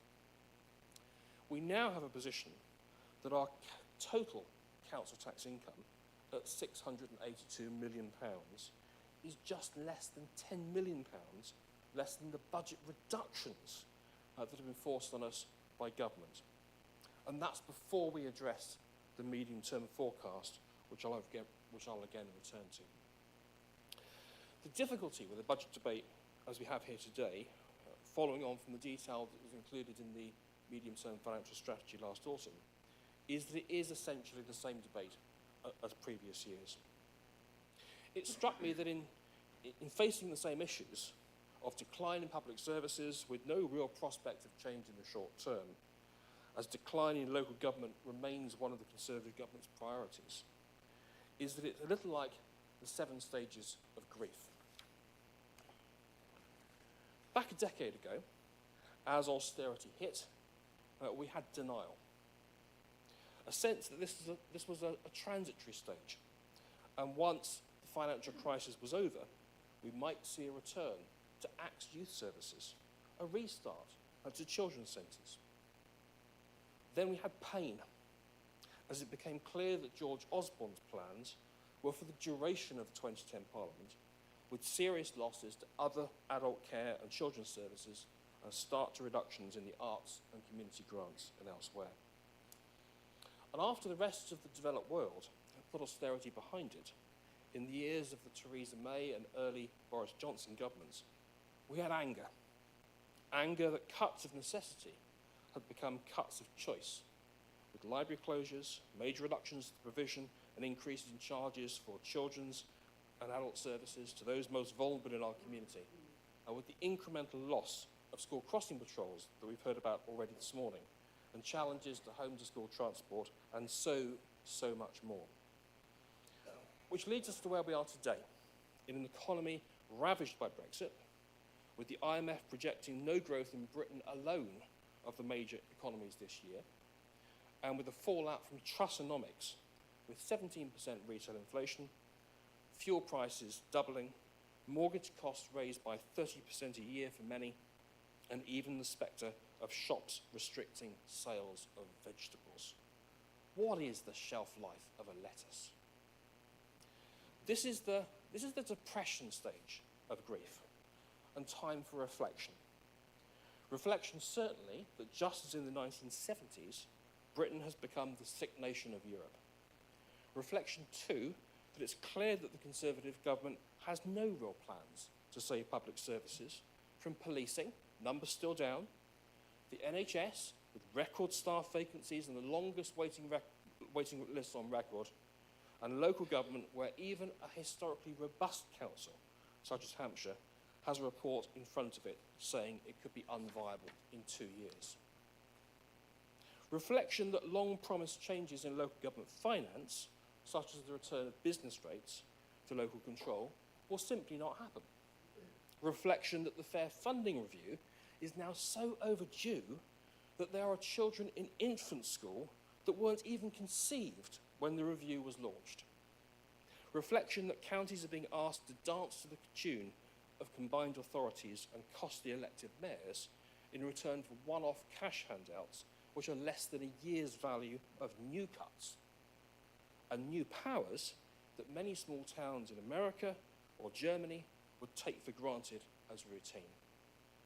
Reflection that whatever this council chooses to do today, and this time next year, it's simply too late to make a real difference to save what is left of discretionary services and the real ability to innovate that we used to be just so good at and we still try to do from time to time.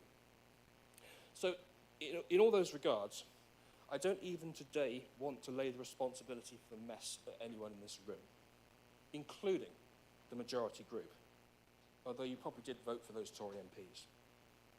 Yes, of course, decisions could have been made along the way, many that we asked you to do, and some of which you are now doing, like abandoning fixed percentage cuts from each service and concentrating on priorities, like looking hard at sources of income, such as the parking charges at our country parks, or bigger picture ones, such as serious money from renewable energy, but you were too late on that one.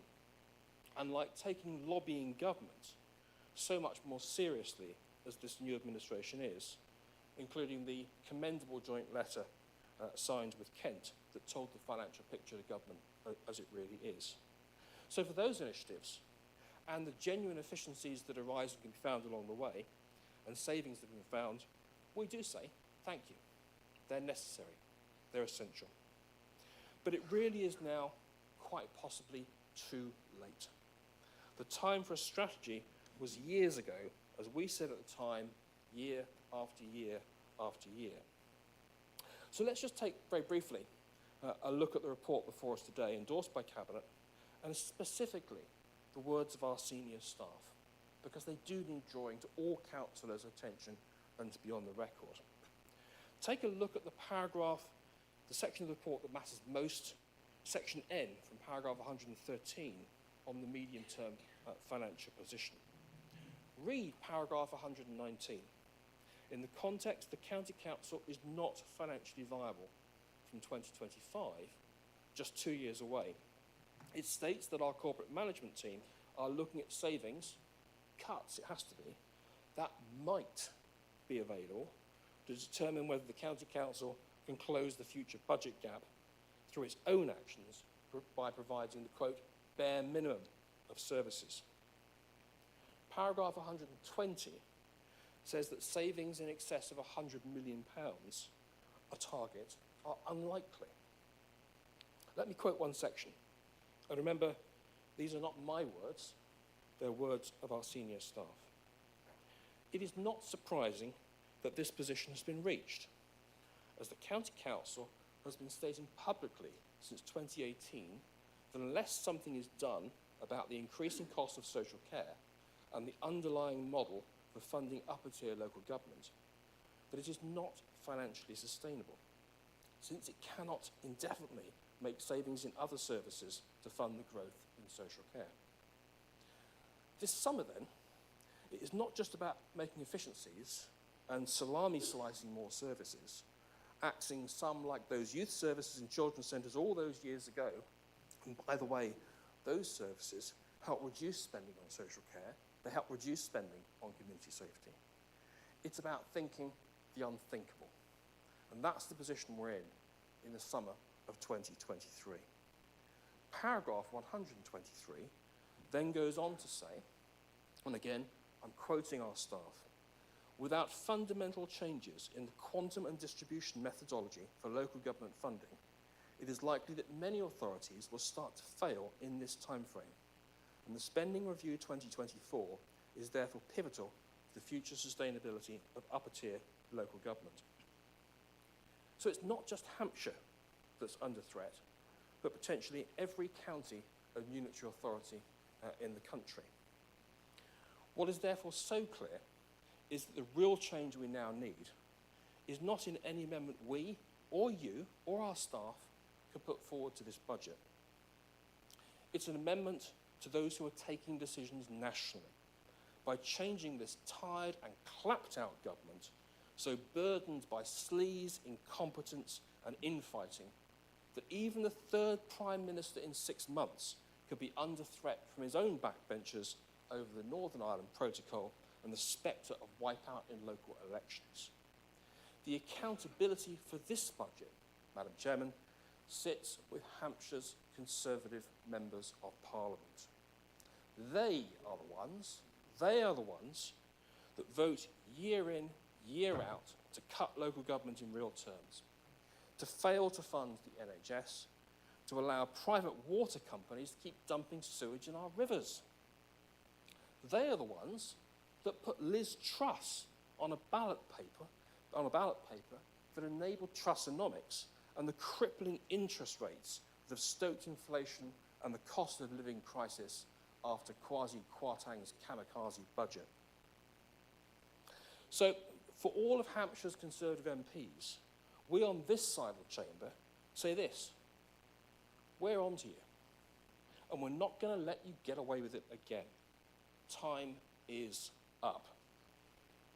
Madam Chairman, the final stage of grief is acceptance. And it seems we have that acceptance from far too many Conservatives, given that they view the next election is already lost. We even hear of local members of Parliament telling their opponents they expect to lose next time. It's why tough decisions that are needed are being kicked into the long grass. Why? Because then the next government can take those decisions. It's why there's no real hope for local government in the short term. We are not a priority. Saving their skins is. But, Madam Chairman, if acceptance is the Conservative position, it's not ours in the Liberal Democrats. We are firmly in the anger stage, and we're getting angrier. Where we're running local government in Hampshire, we are upbeat.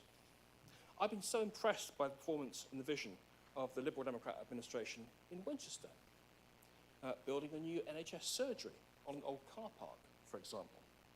Well done, Martin and team. Portsmouth, still prepared to stand out from the crowd and do things differently, perhaps sometimes too differently. Hart, with innovations such as their no second night out policy to ensure that anyone who's found sleeping rough is supported into suitable accommodation on the same day, always. There's a breath of fresh air by the sea in Gosport, saving a historic cinema and theatre building from demolition, now transforming it into a new multi-purpose arts and culture venue. This at a time when the County Council has almost completely ceased its own funding for arts and culture in Hampshire.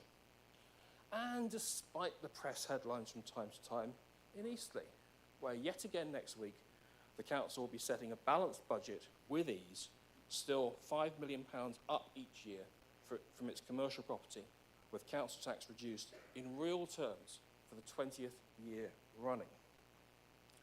We have local elections in May in most of the county. Roll on May.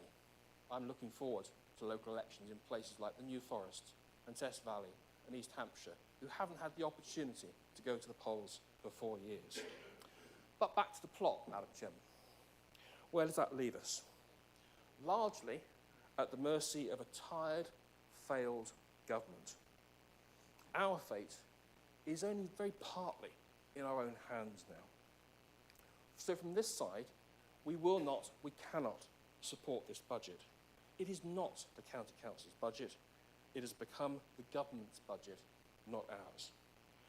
We will work with you, as we always do, on select committees and elsewhere to help limit the damage as the months go by. And we will support lobbying where we can, here and with our district colleagues.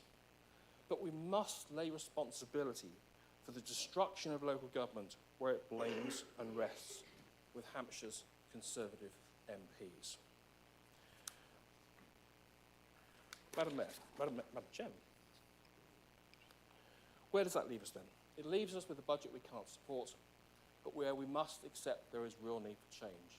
That change is only going to come at a general election. Bring it on. Slava Ukraini. Thank you, Councillor House. Yeah.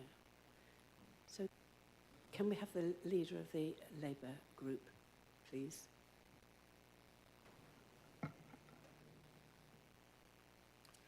Thank you, Madam Chairman.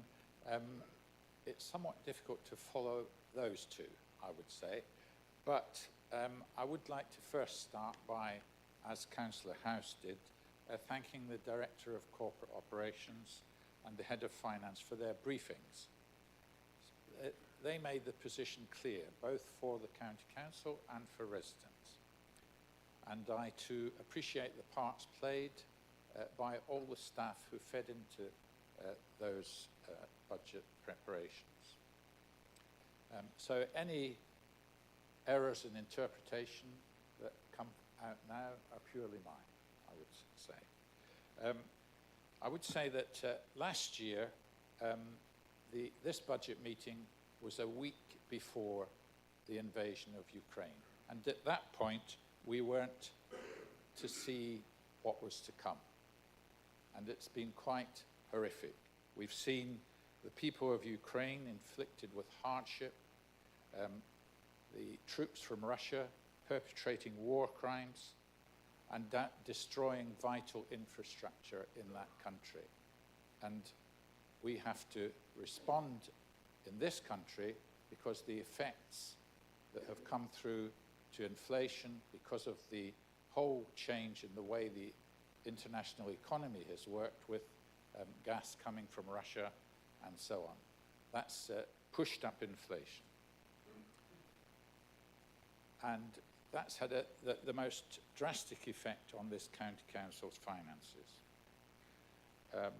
And I'm referring to Appendix 1 in the report, and this is where I'm relying on my interpretation of the figures, which was that it seemed to me that this Appendix 1 showed that the departmental expenditures had risen by 137 million compared to the same budget that was set this time last year. And that's 7% compared with that original budget.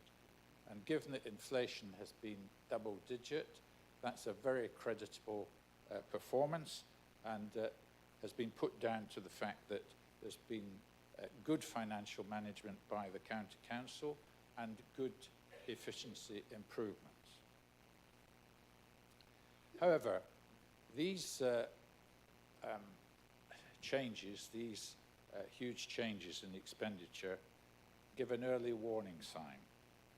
The council faces a budget gap to 2025-26 of 132 million, and that's up 65% compared with the gap of 80 million in the previous 2 years.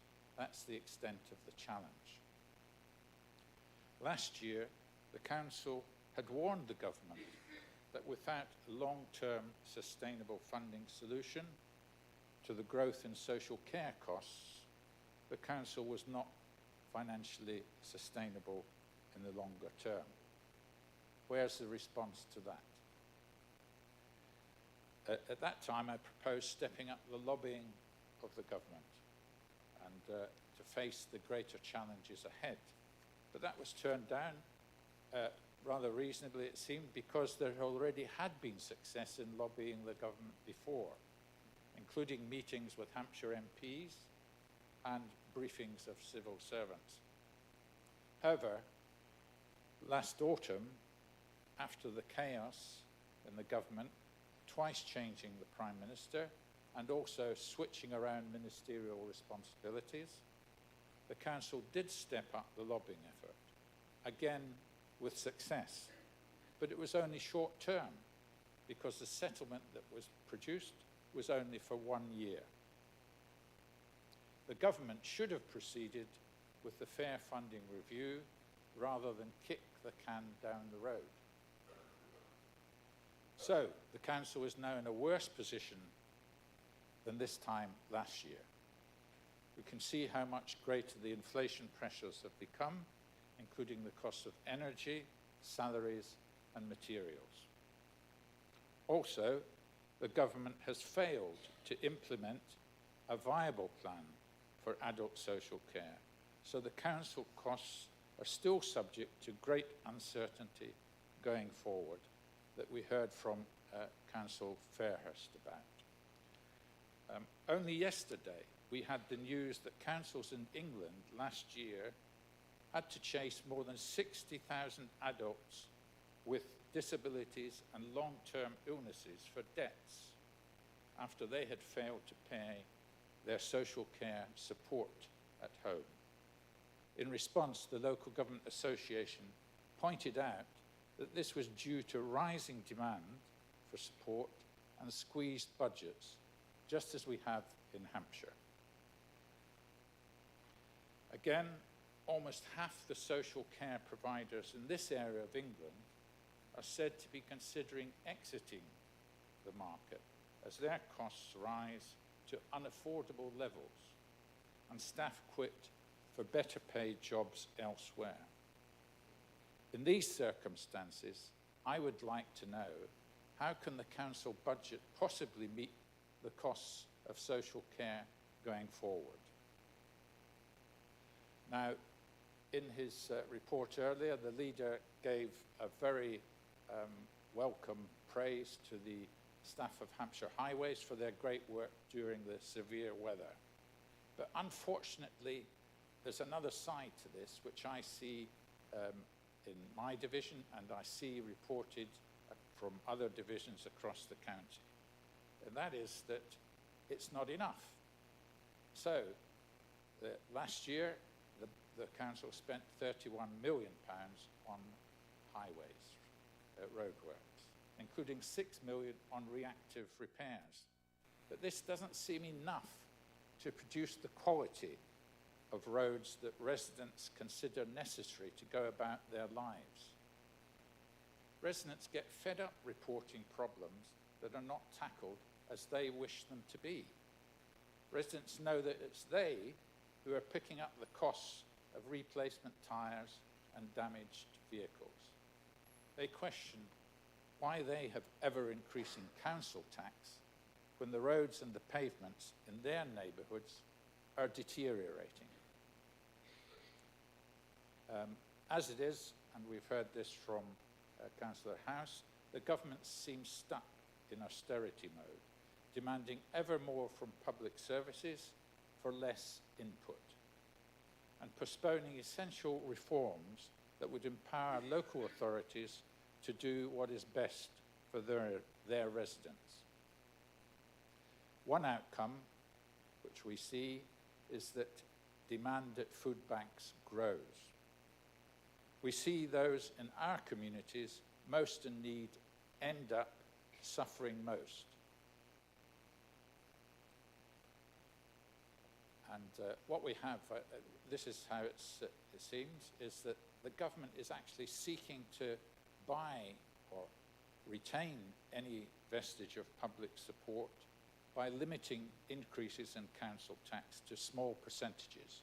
That's more or less imposed by the government, unless, of course, Hampshire or any other county is prepared to carry out a very expensive referendum. And as we've heard many times, it's said that turkeys don't vote for Christmas. And this is the big problem that we face, is that persuading the communities, in our communities, that we need to pay for the services that we wish to have. So, we come to the point. The council may lay claim to having one of the lowest council tax rates of all the county councils in the country. But if the council could increase its council tax up to the average amount, it would bring in around £56 million a year. And that, of course, is almost enough to meet the budget gap to 2025-26. Surely responsible financial management means paying our way. The council is now paying the price for the government holding down council tax effectively all those years by this insistence that it must be a very low percentage increase unless you wish to go for a public referendum at huge expense. Now, it was recommended that the council's lobbying will need to move to requesting fundamental changes to the way upper tier authorities such as Hampshire are funded, and asking for legislative change, because otherwise the council will definitely not be financially sustainable within the next spending review. And that's a period covering 2025-26 to 28-29. However, we are due to have a new government before the end of next year. We can therefore look forward to a new approach, our new approach, that devolves new powers over councils to run their own finances and gives communities a new right to request powers that go beyond even that. And that's for next year. Thank you very much, Madam Chair. Thank you, Councillor. Can I now call on Councillor Baines for the Independent Group? Thank you, Madam Chairman. On behalf of the independent group, I would like to begin by thanking the officers tasked with pulling this budget together. We appreciate how difficult this has been to achieve in the current climate, and as always, we commend Carolyn and her staff on their professionalism and dedication to the County Council. Alas, we as a group will not be supporting this budget. Over the past few years, residents from Cowplain and Hartplain, Bishopstoke and Fair Oak, and Whitehill and Borden, along with all other areas across Hampshire that we all serve, have faced challenges most have never seen before.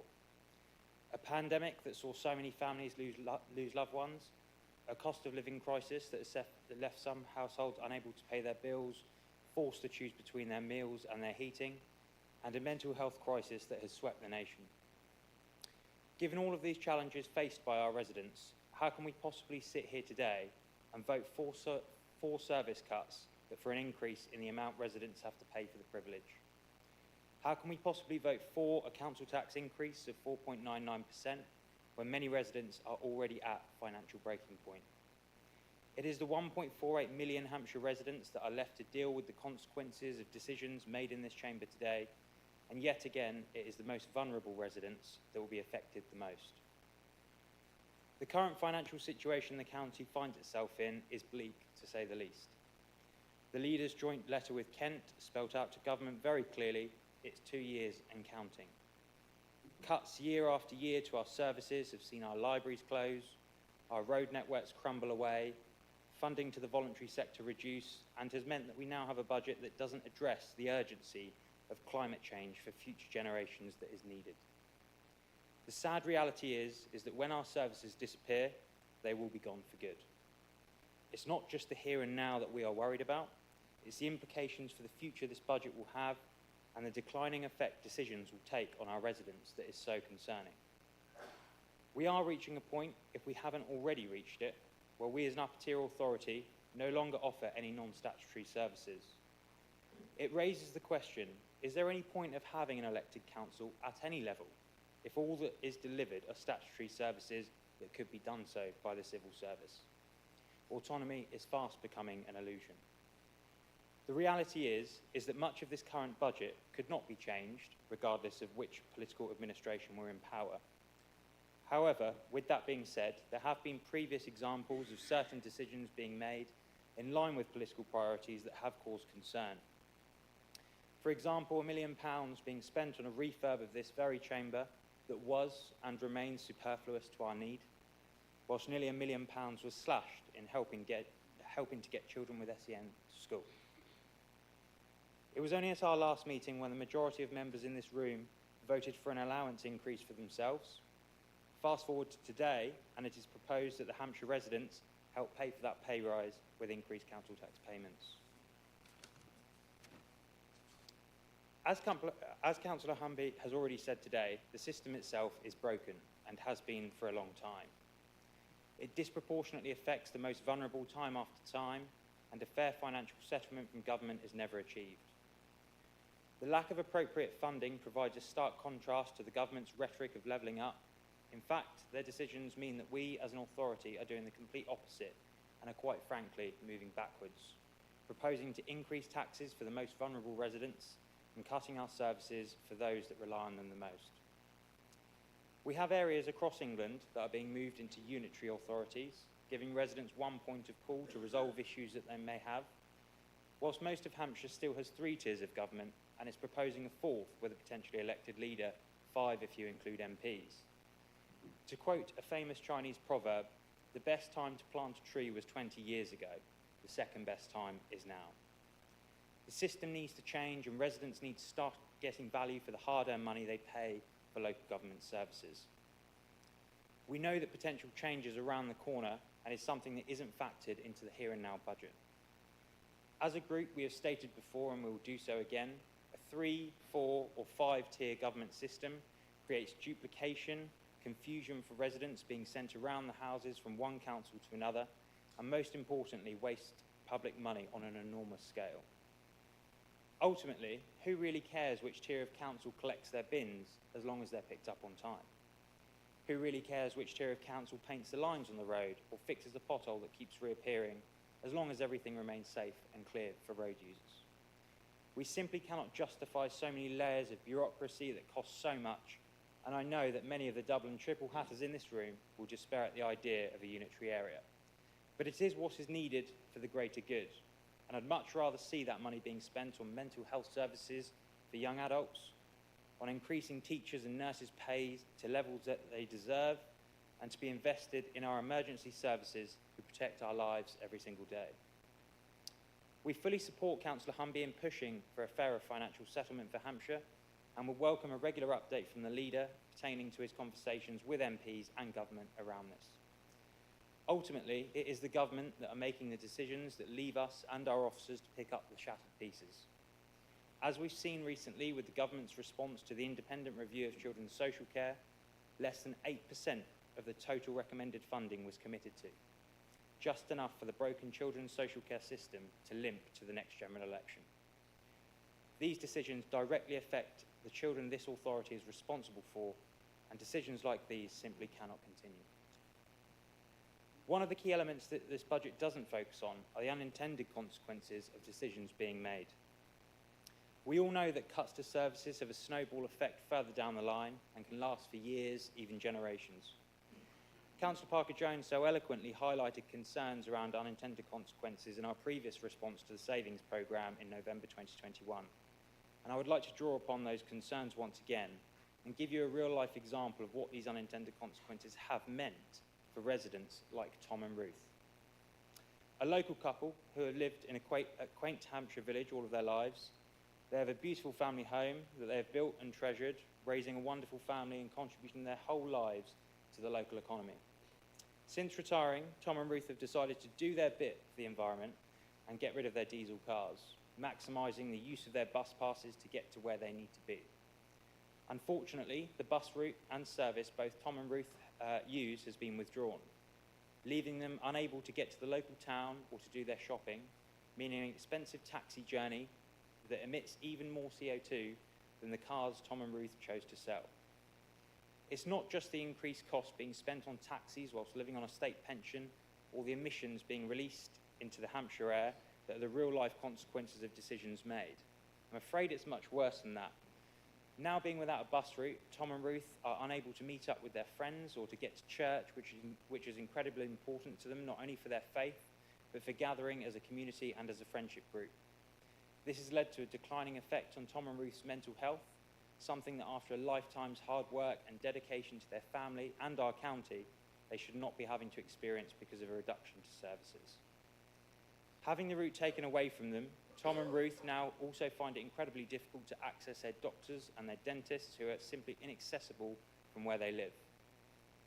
Ultimately, due to that initial decision of a bus route being taken away and funding reduced, the snowball effect has meant that Tom and Ruth have now had to make the decision to sell their family home and to move away from the area that they love so dearly. Sadly, this is just one example, but one example too many. It's just worth us all bearing in mind the unintended consequences of decisions made to balance the books on a particular day in the year that ultimately have a huge impact on the lives of residents like Tom and Ruth. One of the most disappointing things about being a county councillor is the lack of political choice that we have in regard to finances, because there simply aren't many choices to be made, and I'm glad Councillor Humby has also stated this today. The budget is what it is, and frankly, it doesn't matter who is in power. The reality is that we can rarely have a debate between our political groups around choices, putting differing views across on what the money we do receive could and should be spent on. Because in this budget, there is so very little room for any choices to be made, and sadly, democracy and choice has become rather a sad state of affairs. Previously, both Councillor Parker-Jones and Councillor Tree have addressed this council and expressed our group's willingness to work with the administration in a constructive way and to help deliver the best results we possibly can for the residents that we represent and that we serve. I'd like to take this opportunity to reconfirm our willingness to do just that in a positive and productive manner. We will not be putting forward an alternative budget proposal or an amendment today because we do believe that the whole thing has just been stripped back so far that there are no changes that could be made with the funding available at this moment that could rectify, even in the smallest of ways, the situation that we find ourselves in. As a group, we did consider the possibility of proposing an amendment today to freeze the current rate of council tax, but recognise that would only result in us having to find additional service cuts affecting the very same residents in an even more detrimental way, which is clearly unacceptable to us. This is why we reiterate again that we do not support this budget and remain disenfranchised with a broken system that gives less and less whilst charging residents more and more. To summarise, we as a group will not be supporting this budget for the reasons that I have outlined. We cannot legitimise the current situation and give our approval to a system that is fundamentally broken, a system where Hampshire County Council are placed in a position where cuts are having to be made across our services that directly and disproportionately affect our most vulnerable residents. It is our residents that have to bear the brunt of increasing taxation, and it's our residents that have to live with the consequences of our depleting services. As much as we are all politicians of different persuasion, this really isn't that political at all.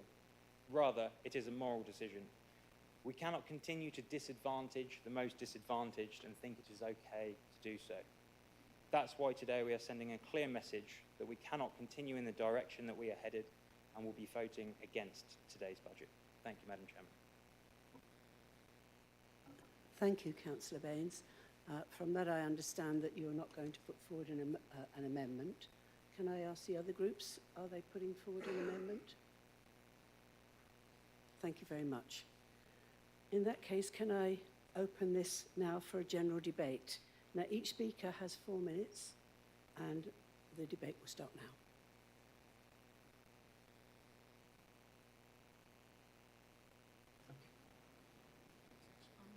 Councillor Chegwin. I was waiting for all the Conservatives to leap up and say what a wonderful budget this is, because that's what used to happen, but seems it doesn't anymore. This is the 38th budget speech I've had the dubious pleasure of sitting in. I think it's the shortest I've ever heard from a Conservative leader, and that's not a criticism. I wish some had been far shorter in the past, but in the past we used to have up to an hour of all the good things that are happening, all the good news. There is no good news now. There is no good news. The mood today, I think, is very sombre and sober, because we all know the harsh realities, and I think Councillor Humby deserves credit, as do the others who've spoken, speaking with pretty well the same voice. I don't wish to praise Councillor Humby too much, because it will finish his political career with his own colleagues.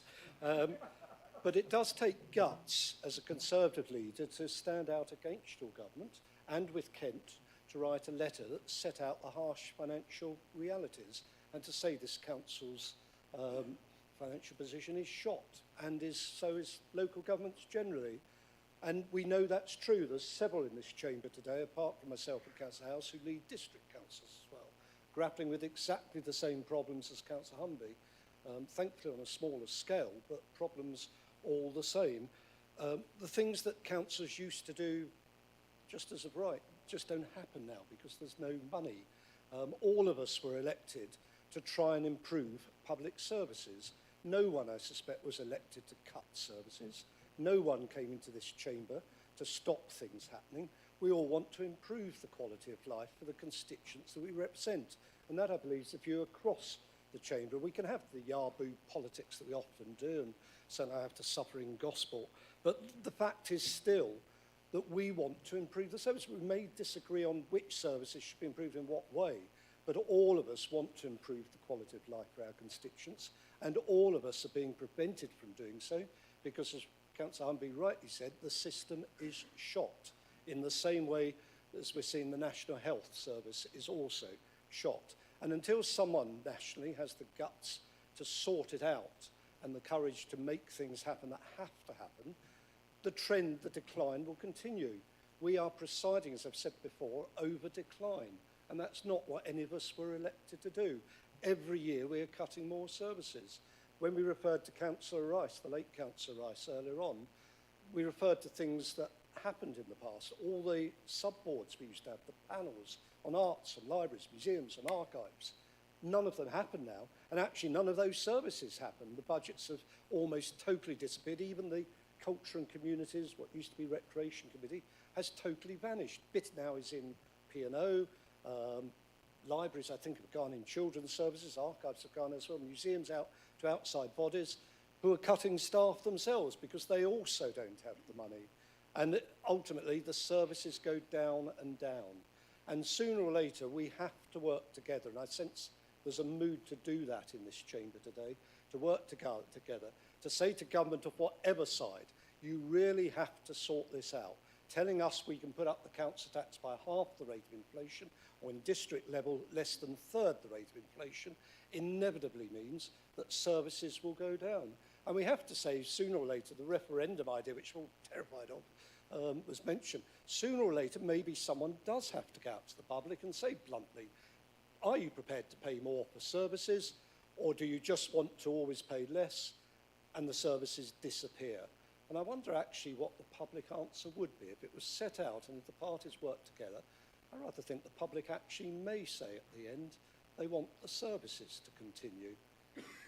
But the public can't always pay for them. Chairman, that's your 4 minutes. I know it's my 4 minutes. I make just one final sentence, if I may, Madam Chair.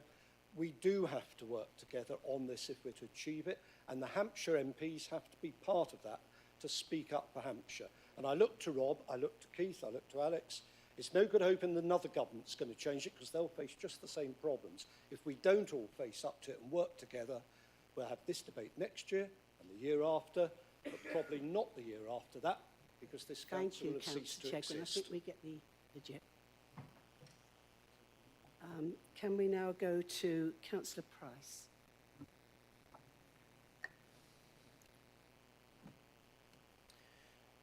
Thank you, Madam Chairman. I don't usually stand in this chamber and speak, but I feel so ashamed of the situation that we're in now.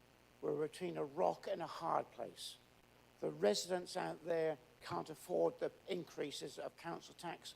They are suffering with the cost of living and everything else that's hitting them. And we can't afford not to have the money because we have to provide the basic services. So we're right stuck between what shall we do?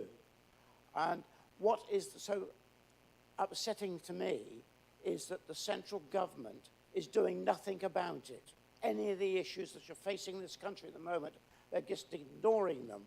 And what's happening is that they're trying to change, and there has been a policy for many years that taxation comes through an unfair tax system in local government rather than a fair system of taxation of income tax, which is based on your ability to pay. Your ability to pay is the fairest way of getting money out of people to pay for services right across the country. Taking it from where you live is the wrong way of doing it. And I think until the government grasps the nettle and deals with the situation of the taxation for this country, we'll still be in the same situation. So I will not support this budget because that is totally, as others have said, a government failure. And then we got to express our opinion here this morning. It's government failure. It's pushed us into this situation. Thank you. Thank you, Councillor Price. Can I go to Councillor Hughes? Thank you, Madam Chairman. Most members will be pleased to know that this will be my last contribution to the budget debate. When I listen to Councillor House give his response, I always play buzzword bingo, and I could have actually shouted house today, and that would have sounded offensive rather than calling him bingo. We're in a rock and a hard place, as Councillor Price has said. If we don't increase council tax, the government will say, what's your problem? If we don't increase council tax, we lose the compounding effects of council tax rises. We are a rock and a hard place. The Liberal Democrats want their cake and they want to eat it. They want to work with us. I have certain views which are outside of the Conservative mainstream. I earnestly and truly believe that our obsession with climate change is a detriment to this country. Utter detriment. We import liquidized gas from overseas that's been brought out of the ground by fracking. That's perfectly okay, that's safe. We sit on the South Wessex Basin, the largest fracking resource in Northern Europe. 50 years of gas is underneath us, but because of Lib Dem policy, Ed Davis, his greatest achievement in politics was to stop fracking in the UK, unquote. I'd like to see that in a manifesto. We could be energy free and energy secure in our own country if we were to support fracking in this country. Climate change. We're not going to decide the state of this planet. If we were to sink as a country, 2% of CO2 emissions come from this country, 2%. We're not going to solve it. Climate change will be solved by Asia and Latin America. The poor people, they want what we have. So we have to use technology to resolve climate crisis when we reduce our reliance on fossil fuels. That's the only way to do it. We complain about the roads, the crumbling state of our roads. Yet we spend 10% of our roads budget on cycle paths that are used by 2% of people, mostly for recreational purposes. What a waste of money. Let's put it on our roads where everybody benefits. We talk about the loss of school crossing patrols. What Councillor Adams-King never mentioned was the fact a lot of schools have had their crossing patrols replaced with pelican crossings. Therefore, technology has come to the fore to answer those solutions. I do believe we need a fair funding review, and I do believe what Councillor Price said. Government seems to want to pass down the responsibility for local requirements without the funding that comes with it. We are one of the greatest contributors to the Treasury in the country, our GVA. We don't get what we deserve. We should get much more back. I personally agree with Councillor Baines. I believe that we have too many tiers of local government in this county. We have 3 with a possibility of 4. I would quite happily go for a single county with no tier 2 authorities, and I say that as a dual hatter. We had a budget debate last night in Havant. £15 million is what we're talking about. 10% of our roads budget in Hampshire. The scale between the two is immense. We need to make sure that 11 districts, I believe, all run in tier 2 authorities. There's got to be a more economic and sensible and comprehensive way of running all services for every member without them having to chop between Hampshire, Portsmouth, Havant, just to work out how to get to the toilet in their own house, because that's what it is at the moment, that combination. So stop doing things that hack people off. I wish you all well for the future, and I sincerely hope that we do get a fair funding review from this government. Thank you. Thank you, Councillor Hughes. Councillor. Thank you, Chairman. I'd like to get this debate back to this Hampshire budget. The debate isn't about the performance of this government or indeed the aspirations of any future government. It's about the debate as to what we do about council tax. And there are 3 important issues that we, in my view, have to vote on. Underpinning them all is the Section 25 statement of the Chief Financial Officer, which we must take into account when we fix that the amount of the council tax. So he would say in his report that we need to increase council tax by 4.99%. That's vital for this budget today. He also says that we should also, in order to protect future budgets, we should, if we get early savings in 23-24, instead of going to cost of change, that should go to the BBR in order to boost that fund for 24-25. So where we are today is to consider whether we will increase council tax by 4.99%. Now, I appreciate that's hard. It's going to be hard on general population, particularly the poor. But it's an event, it's something we have to do because of the increased expenditure, massive expenditure, which we've had over the last 12 months, which we could not have foreseen. So that is essential. The second thing, and as it's already been said, the increase is only 50% of the rate of inflation now. We also have to remember that even so, we will still need for this financial year, in order to balance the budget, an extra 50 million from BBR in order to balance. It's the strength of our reserves which we have kept over the last decade, which puts us in the position, therefore, not only to say we've got a balanced budget for 23-24, but we've got another balanced budget in all probability for 24-25 because of the extra money which we will be putting into BBR in order to balance 24-25. As far as 25-26 is concerned, who knows? It must be a financier's nightmare to try and fix what the figure will be. It was 157 million last year in February, 180 to 200 in July, 214 million before the financial statement, and then dropped down to 135 at Cabinet 2 weeks ago. But with the extra money we've just got in from BBR, it's probably now about 125. I understand that we may well not be sustainable, like probably most of authorities in the country, if we do not make representation to central government. We have 2 years 4 minutes is up. Yep. We have 2 years in order to make sure that those representations are made.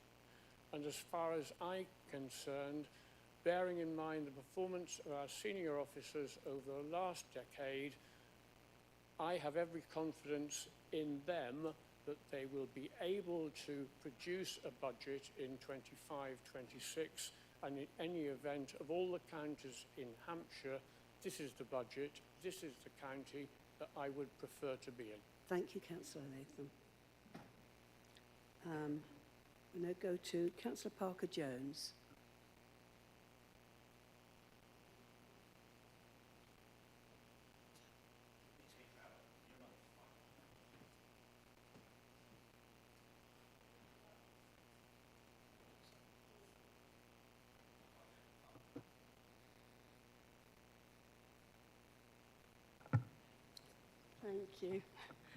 Thank you. Can you please stand? Oh, Are you able? Give me 2 seconds. Oh, I beg your pardon. No, don't worry if you can't stand. No. Don't worry. Okay. I didn't realise that you had those crutches. Okay, sorry. Thank you very much. So I'm going to start by agreeing with Councillor Hughes, and that will shock this entire room, which is we need to rationalise our tiers of government and delivery across the area.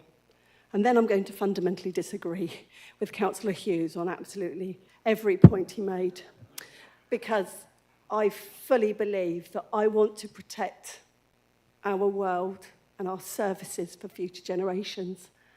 And I want to make sure that our young people have clean air to breathe. And I want to ensure that we don't end up with having earthquakes caused by fracking. And I want to ensure that they can ride safely to school. But we'll park that. The thing that I find depressing about all of this is that I know everybody is trying their absolute hardest. I know it's impossible for the administration. I wouldn't want to be sat where Cabinet is sat, genuinely. It's easier as an opposition backbench person to be able to say, I wouldn't want your job. It's impossible. And we found ourselves in this situation because it's been ignored and ignored by central government, unfortunately. It's been ignored. We've been warning for years we need a fairer funding settlement. And the people who suffer are our residents and our young people. I find it so upsetting and depressing. I read through this, and what we should be having the debate about is, can we put more money towards improving our environment? Can we be putting more money to reduce the effects of climate change? And instead, everything is short-termism. It's about just trying to balance the budget and to provide for now. And that doesn't give us vision. It doesn't give us vision for what we want for the future generations. It's such a tricky balancing act. And I don't think anybody here would relish the idea of, if this was our household account, how we would manage. I don't think we can wait 2 more years to go, we can't survive. And I think Councillor Humby was absolutely correct to contact government with Kent and say, it's now. We need to address this now. We can't wait 2 more years. We can't wait to the point where we are absolutely up against it and not being able to set a budget and provide any services. I'm also really concerned that because of these kind of things, you have to dig through the little words within the document and you suddenly find little paragraphs that say, if we don't get this money, we're not going to put a heat pump in this school. It's those little things, but they make huge differences, absolutely huge differences. And it's really hard when you're talking to your public because you're talking about millions and millions and millions. And then you look at one thing and go, if we don't get that 12,000, the implications for that and for climate change are huge.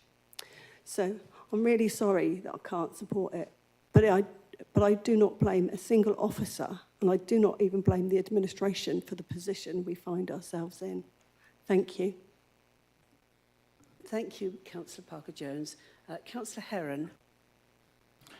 Chairman, thank you. And I'll start by paying tribute to Councillor House, as he's left the room, in the fact that he seemed to blame the Conservatives for pretty much everything, including adverse weather conditions in Spain and North Africa for shortages, and draw us all back to Brexit, which we all know his views in taking our country back into Europe, the firm belief that we'd be better off run by other people, the very complaint he makes about this council.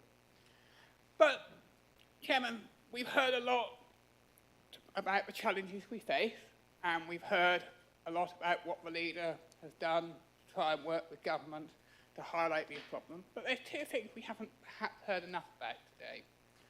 The first is the fact that we are talking about the problems that are facing this council as we move forward. We're talking about those problems in the context of setting a balanced budget, and we're talking about those problems about the fact that we're looking at the horizon of 25 onwards. And it would be forgiven to think that every council is in the same place. They're not.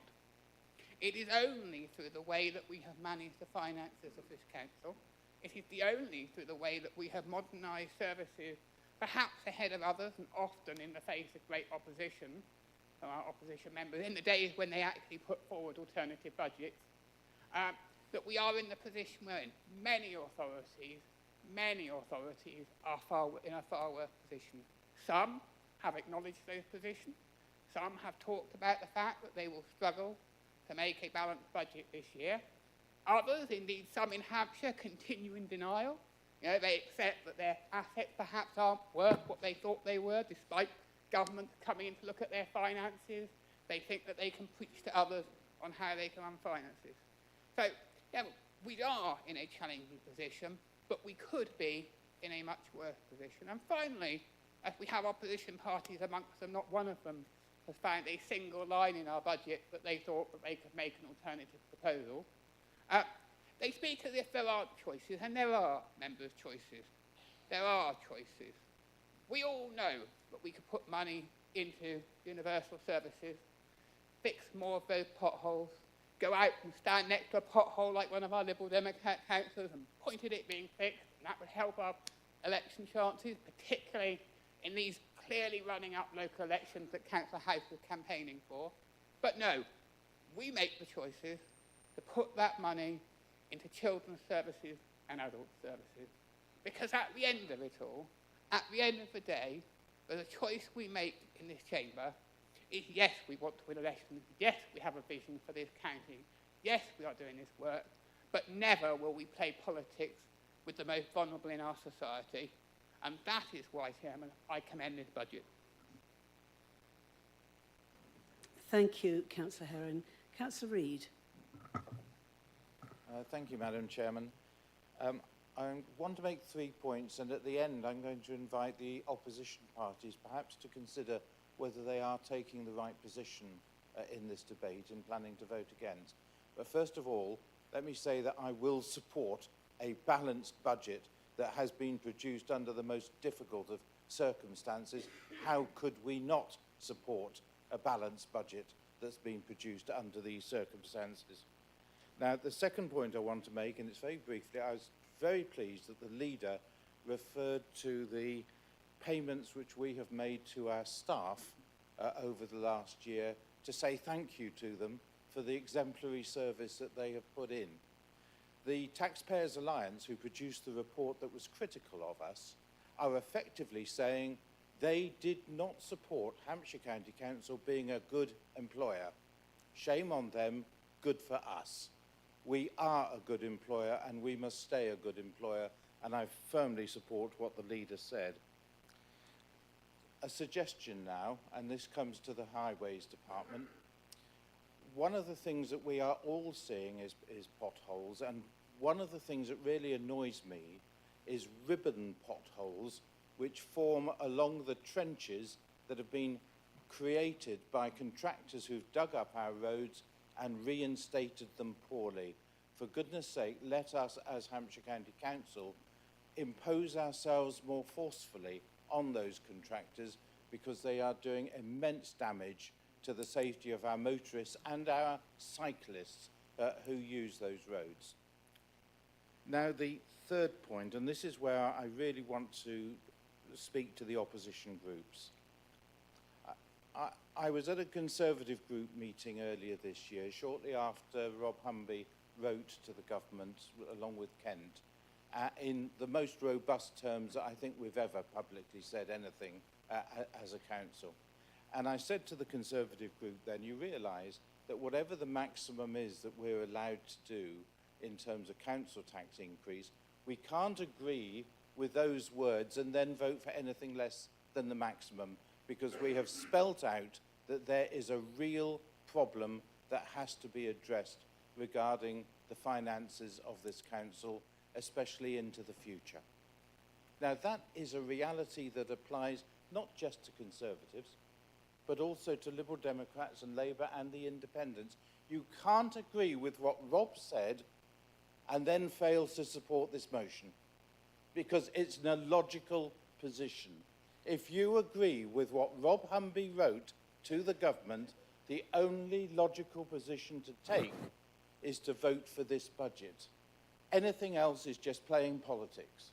So I do hope that you will consider those words, that you will consider what I've just said, because actually you weaken your case if you vote against this budget, and you strengthen it if you support what Rob Humby said and support this budget, and we fight this terrible situation we're in as a united council. So please do think about how you're going to vote, and don't just go along with what you planned in your group meetings. I'll support this. I hope you do too. Thank you, Councillor Reid. Councillor Glenn. When I put my hand up, I thought I was going to be first. So I'm learning how to do this, okay, after umpteen years. Inflation of 10.1%, interest rates of 5%, going up or down. If you take any hyperbole out of everything that's been said, all the political hyperbole that everything is said, both by leaders of the opposition parties and by all sides, a lot of good sense has been said today, if you take the politics out. This is why I pay tribute to Councillor Humby and his cohorts, who are constantly going up to Parliament to tell them the facts of life. I haven't served under a leader who's done that, who's actually grasped the nettle and given them the bad news about what's going on at local government level.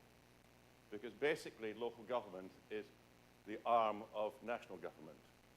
We do what they basically ask us to do, to look after the interests of the people that we represent. And I don't care what party you're on, it's not of any interest to me whilst I'm speaking. Therefore, I know that he has to go up to Parliament again and again and again, and we must give him the tools that he needs to be able to make a case, which is why we have to agree, and we all call it 4.99% because we're coy, but let's call it 5% without going to a referendum. Okay? Now, he can't do that with any real hope of success if we agree lower figures. He can't win an argument because they will come back at him and say, we're not going to give you more money.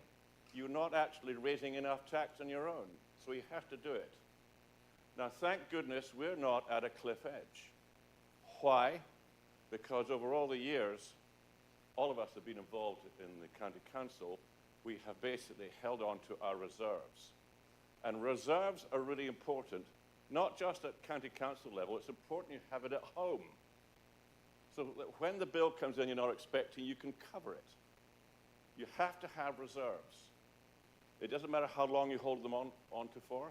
You have to have them so you can go ahead with confidence. Now, by the way, I meant to congratulate all our officers, not just the current ones, but the ones we've had over the years who have given us the best possible advice on to move forward. And I mean that, and I know that we all believe in that. So the advice that we get from officers is not a question. So, we need to give Councillor Humby all the help we can offer. I'm extremely glad that Councillor House did not refer to us perhaps getting hold of more reserves to help plug one or two other gaps. That was mature. He always does a good speech. I always enjoy them. And I think if you extrapolate the politics, you get some good sense. So, yep. Since we've got no amendments, your job, Chairman, is going to be a lot easier today. I talk from experience, okay? What we might look at, Councillor Humby, in the future to help us out of this yearly thing is to, when we go to government, say we are happy we will have to increase at 4.99% plus the going inflation rate. Plus the going inflation rate. It's an idea that shouldn't be shot down because it's going to cost us all more money. I firmly believe that the majority of people who live in Hampshire will be prepared to pay to ensure we can keep our services going. Councillor Glenn, your 4 minutes is up. Have I finished? Well, it's been a delight speaking to you all.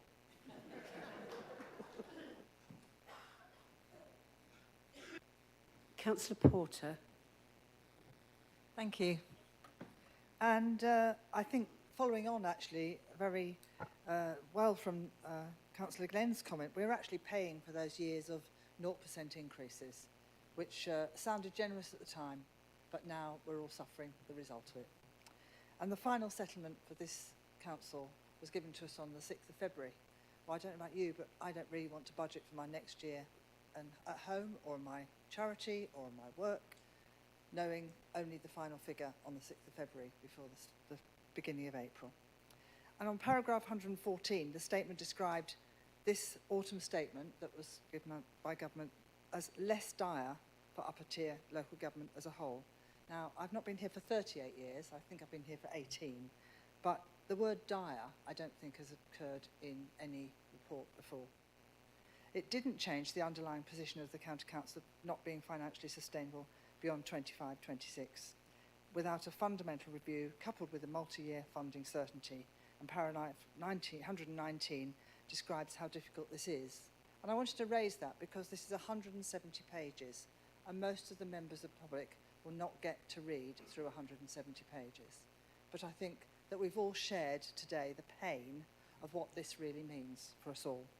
And I, again, thank you, Councillor Humby, for your work in trying to raise this publicly, but I also thank every single member of the County Council staff, including the teaching staff and the staff that actually have to clean people's faces and bodies every single day, because they are not being paid what they're worth in comparison to the private sector. So bidding for money, extra money, has turned out to be a very humiliating process for us of being funded by government. Because of where we live, the chances of success are relatively low. So to make the bids, this council has to take up consultations.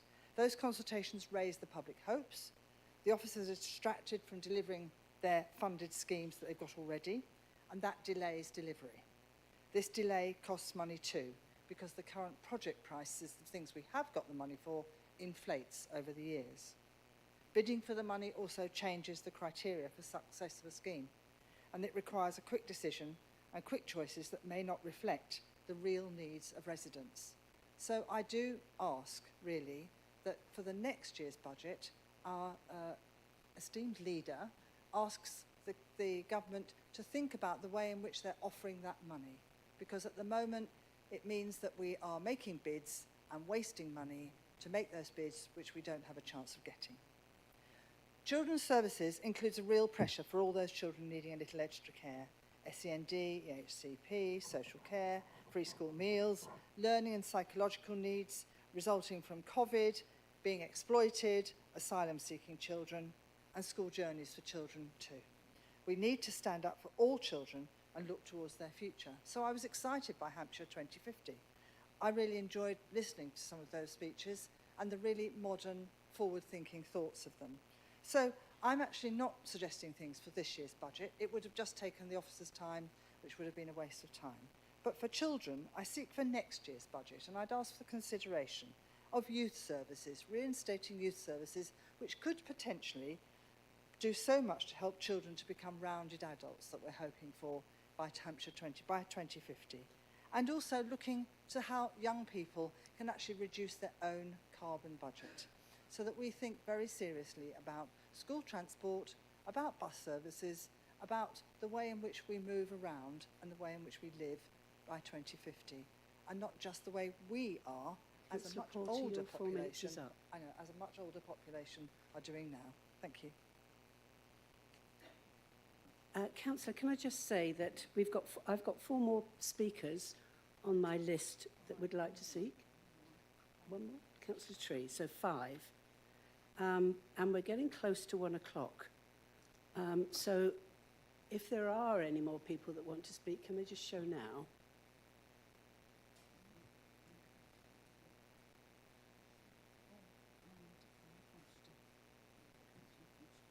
Councillor Forster.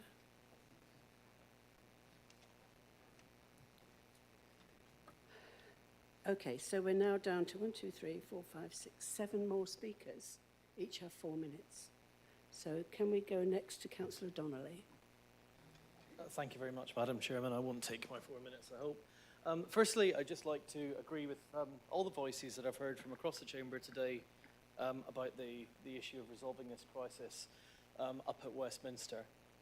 Local government funding is a can which has been kicked down the road for maybe far too long, especially in terms of adult social care, hence the question I asked to the lead member earlier on. Firstly, a reflection. I worked for 7 years in the legal team at a Berkshire Unitary Council, and I can assure you going unitary doesn't save you money. It saves you a chief executive salary, but what it does do is remove an entire layer of democratic accountability. And what would also happen is that a lot of the money in these services that we deliver locally at district level would disappear into the adult social care hole and give another excuse for the government not to fix it. So that's just a reflection. There's lots of studies you could read about it, but of course, I understand where you're coming from, but there we go. Secondly, I just want to say that obviously as a council, we have a responsibility to set a balanced budget. Now, if there is no alternative to what the officers have suggested as a balanced budget, I would feel I'd be abdicating my responsibility not to vote for it, because that's our legal duty as a council. So given that no one is really where they want to be, and I completely accept that, but we have this legal duty, and I think as councillors sometimes you just have to step up to the mark and say, we don't like it, it's not ideal, but here we are, and this is our duty. The fourth question is something which, going forward, to make a suggestion about how we plug this gap, as well as government lobbying, is the question of raising revenue externally. And using our assets to raise that revenue. And I know that the leader has outlined a plan to help do that. But I think that's going to increasingly become a focus in how we remove our complete dependency from block grants and especially ring-fence government funding and make ourselves sustainable in the longer term. Thank you very much indeed. Thank you, Councillor Donnelly. To Councillor Adams-King.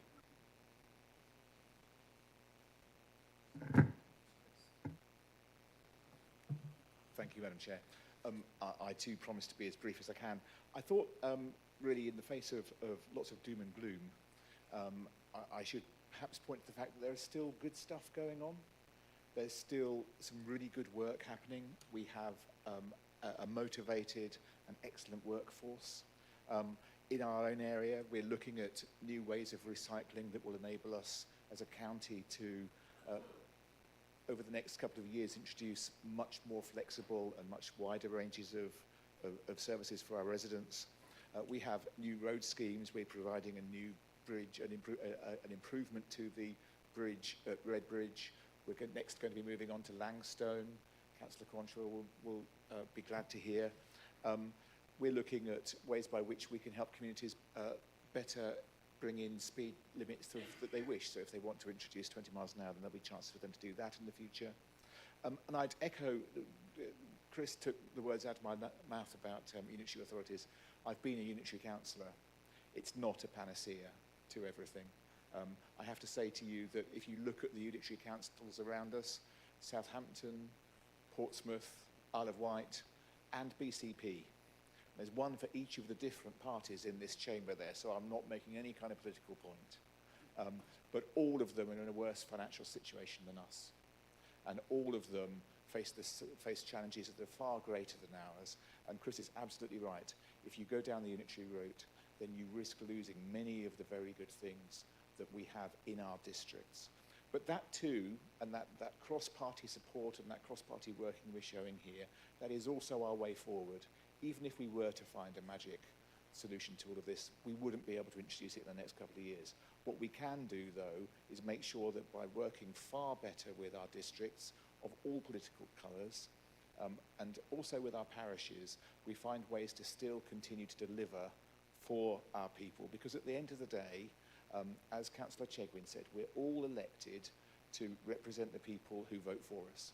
We're all here to provide them with services, and we're all here to work together, no matter what level we're at, in order to do so. Thank you, Madam Chair. Thank you, Councillor Adams-King. Councillor Tree.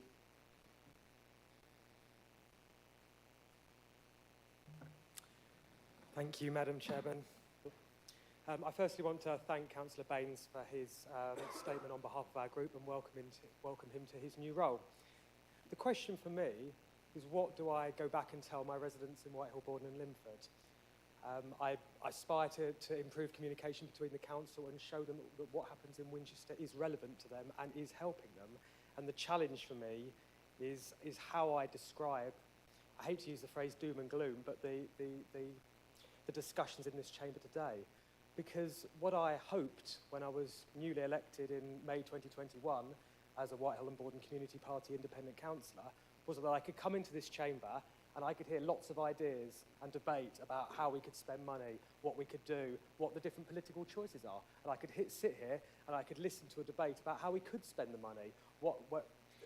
We're actually talking about having no money and nothing to spend. We're talking about, as Councillor Baines has already said, stripping it to the bones and having no choice, to where I believe that if any political party ran this council right now, you'd see very little difference in what's presented today. And I find that very disappointing. I've found very decent people here on all sides, very decent people. I think the public can be reassured by some of the intentions on all sides in this room to serve them and find solutions, that I will say. Our group's view is to not support the budget, and I will not support it. I will abstain, but not because I can't make up my mind as to whether I like it or not, but because I do not want to vote against the hard work of the officers and the administration in trying to put together a budget in these challenging circumstances with what they have available. I do not doubt their sincerity in trying to do that. However, despite the need to agree a budget, my vote will not be the casting vote with the obvious political reality of the numbers, and I do not want to give my vindication to the government-led system that has led to the situation where we have to agree a budget like this today. and that is why I will abstain. It's supporting the work of the officers, supporting the work of the administration, but not giving my mark of vindication to the situation we find ourselves in. It is ultimately going to be adversely affecting my Whitehill board and the Linford residents, and that has to be my driving force in the decision I make today and why I report back that I haven't supported it. I would just reiterate one more time that I support all those across the political spectrum in this room who are trying to make a positive difference. Thank you very much. Thank you, Councillor Tree. Councillor Pankhurst. Thank you very much, Madam Chairman. This is my first time I've been speaking here, so I'm a little bit nervous, but I am quite passionate about what I'm going to say. Firstly, I'd just like to say thank you to the officers of Hampshire County Council in everything they do. I'm also a double hatter, and I've been spoilt at Fareham. And I'd like to say that I'm very impressed similarly with officers at Hampshire County Council. I will be supporting the budget because I am very passionate about adult and children's social care. I have been fortunate to be able to work in the NHS system. I'm a 111 call handler for my sins. And what I hear on the telephones breaks my heart, because there are a lot of people, both elderly and youth and middle age, who don't have the support that they require. And very often we make referrals and it takes a lot of time for these people to get help. If I was to say to you, there was one call from an 85-year-old gentleman whose neighbour hadn't heard from him in 12 hours. He'd fallen down the stairs. He'd been left on the floor for 14 hours. He could have died if it wasn't for a neighbour. I really think that for the last 40-odd years, we've kicked the can down the street, both locally and nationally, for help for adult social care. And when we see private care companies going to the wall, it means to say that then how are we going to help these people? And I think it's a brave decision that we have to raise the council tax for health and adult social care. Thank you. Thank you. Well done, Councillor Pankhurst. You didn't seem nervous at all. Now it's Councillor Forster, please. Thank you, Madam Chair. Our residents don't like misrepresentation or gaslighting. We've seen that from some of the opposition. It's quite sad. Fortunately, when it actually comes down to real meetings rather than being on a stage, they're somewhat more pragmatic and sensible. But today I'm very disappointed in some of the comments that they made. We saw a comment, budget was reduced year after year. Well, that is not correct. As demand has increased, our budget has grown. Our spend has grown, and that's been coupled with efficiencies, and proactive support, and a focus on delivering services to those most in need. Saying anything else is misrepresentation. It's just wrong, and fails to recognise the phenomenal work done by members in this chamber, but more importantly, by all the staff and the officers of the County Council. Advice from the opposition in the past was spend, spend, spend. Get rid of your reserves. Spend it on all sorts of things. If we'd listened to that, we would not be in a current good position that we have been and able to deliver services. Fortunately, we didn't listen to that. We've been prudent. We've been sensibly managed, working with our officers and in many instances with the various opposition that we have. There's been huge investment. As Councillor Adam Tink said, we're investing in roads, we're investing 175 million in new school places, we're doing some amazing stuff We're delivering on some of the climate change promises that we made. We're delivering proactive services that actually enable us to take out cost, but deliver better services. We invest to deliver those improvements. Adopting a game of blaming others rather than actually taking action and making constructive suggestions is mindless. They have no alternative that they're putting forward. We're doing the right things. They may vote against it, but they're actually agreeing that we're doing all the right things. Let's have less of the rhetoric and more positive action.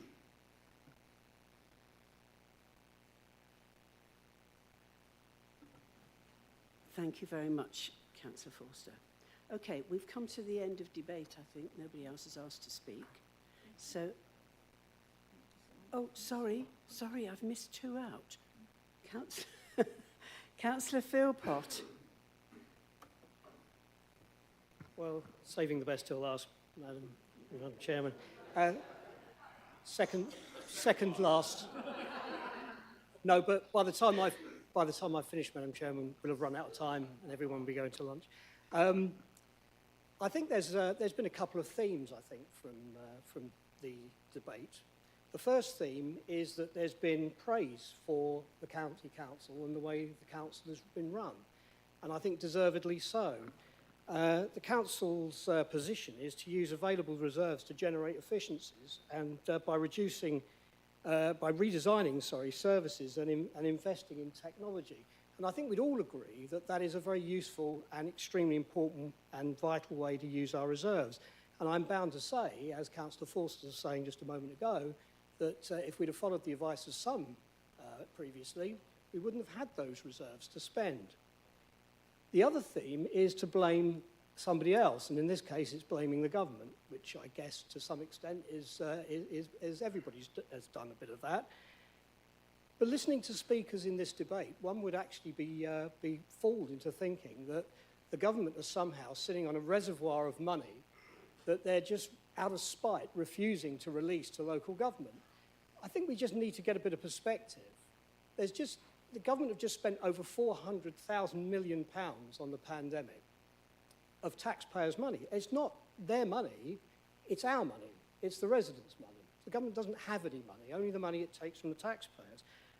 Then, of course, we have a situation where we said at the very beginning of the meeting that we're coming up tomorrow for the first anniversary of a war in which one of the largest gas producers and oil producers in the world decided to wage war on one of the largest grain and wheat producers in the world. And if that wasn't going to cause major disruption across the globe, then nothing was.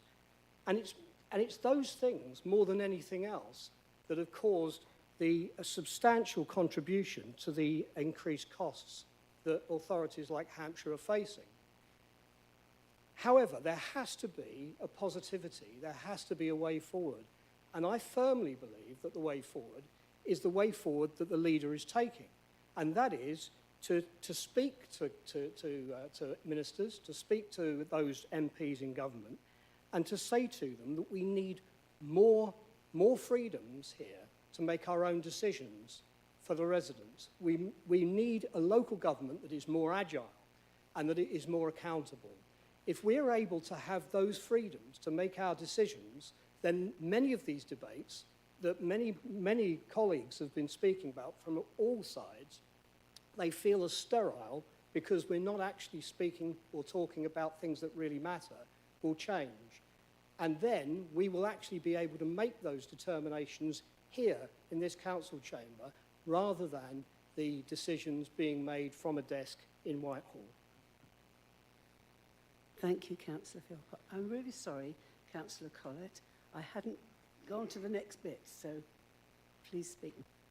Thank you very much, Madam Chair, and I share your desire to get on as soon as we can, so I'll try and keep it brief. I want to start by agreeing with three things that have been said. First of all, Councillor Donnelly and Councillor Adams-King about unitaries. I too used to work for a Berkshire unitary, and you don't get efficiency, you don't get economies of scale, but you do get a loss of democratic accountability. And I totally agree with the comments that have been made there. The second is to commend Councillor Humby for all that he has been doing. He's been speaking for all of us. And thank you, Rob. Appreciate what you're doing. And you've got my support for that. And it's the Hampshire MPs that we really need to hold the feet to the fire on this.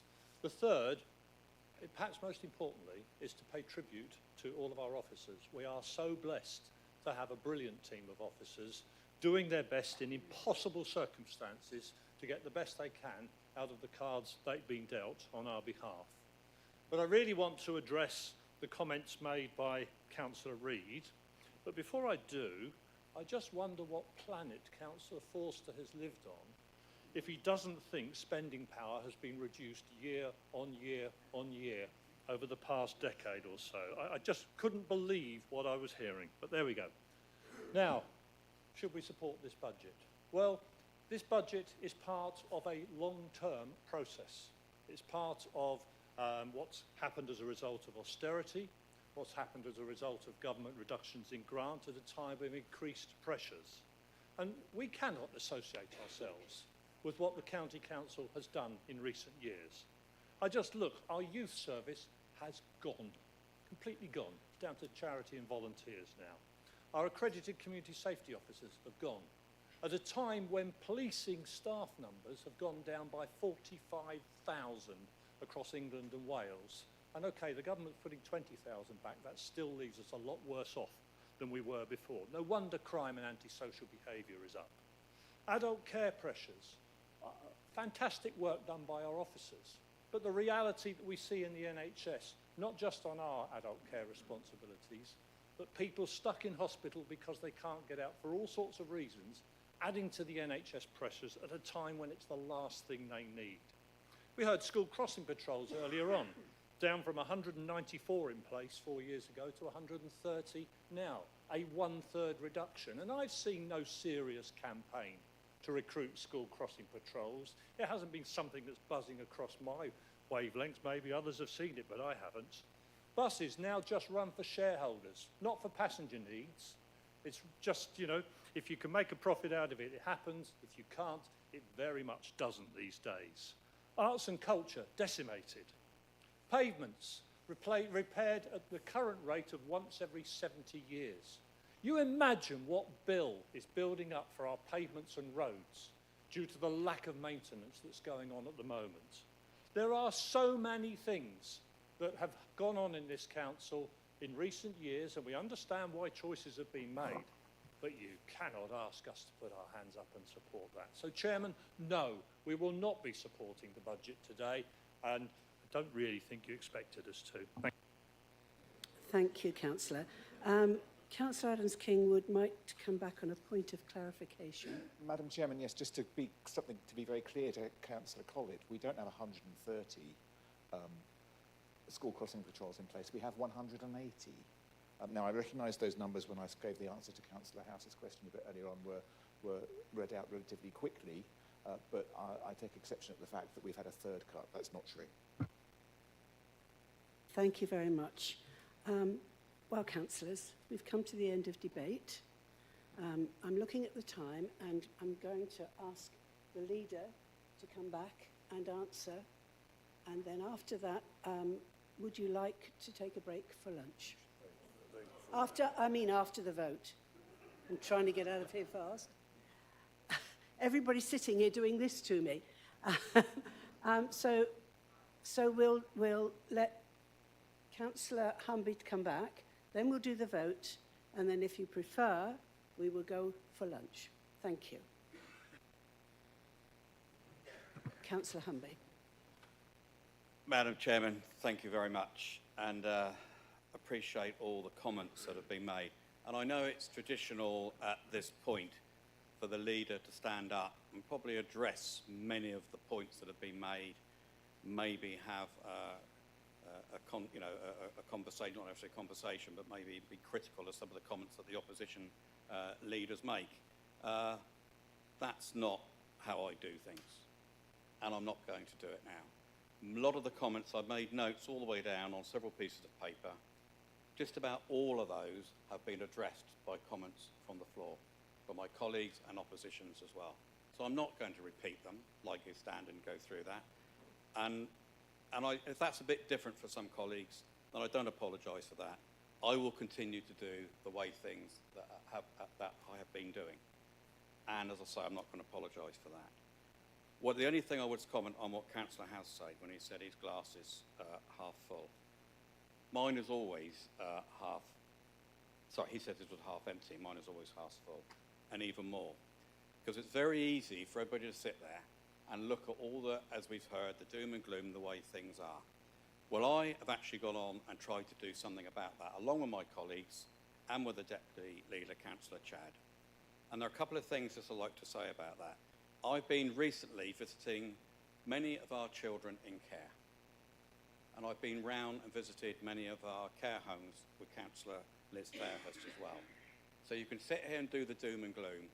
Go out and look at what some of our teams are doing with our children and our adults. Then you might be a bit more damn positive about what we're doing as an authority. I'm proud to live in Hampshire, very proud. And I'm very proud and humbled to be selected to be leader of this county council.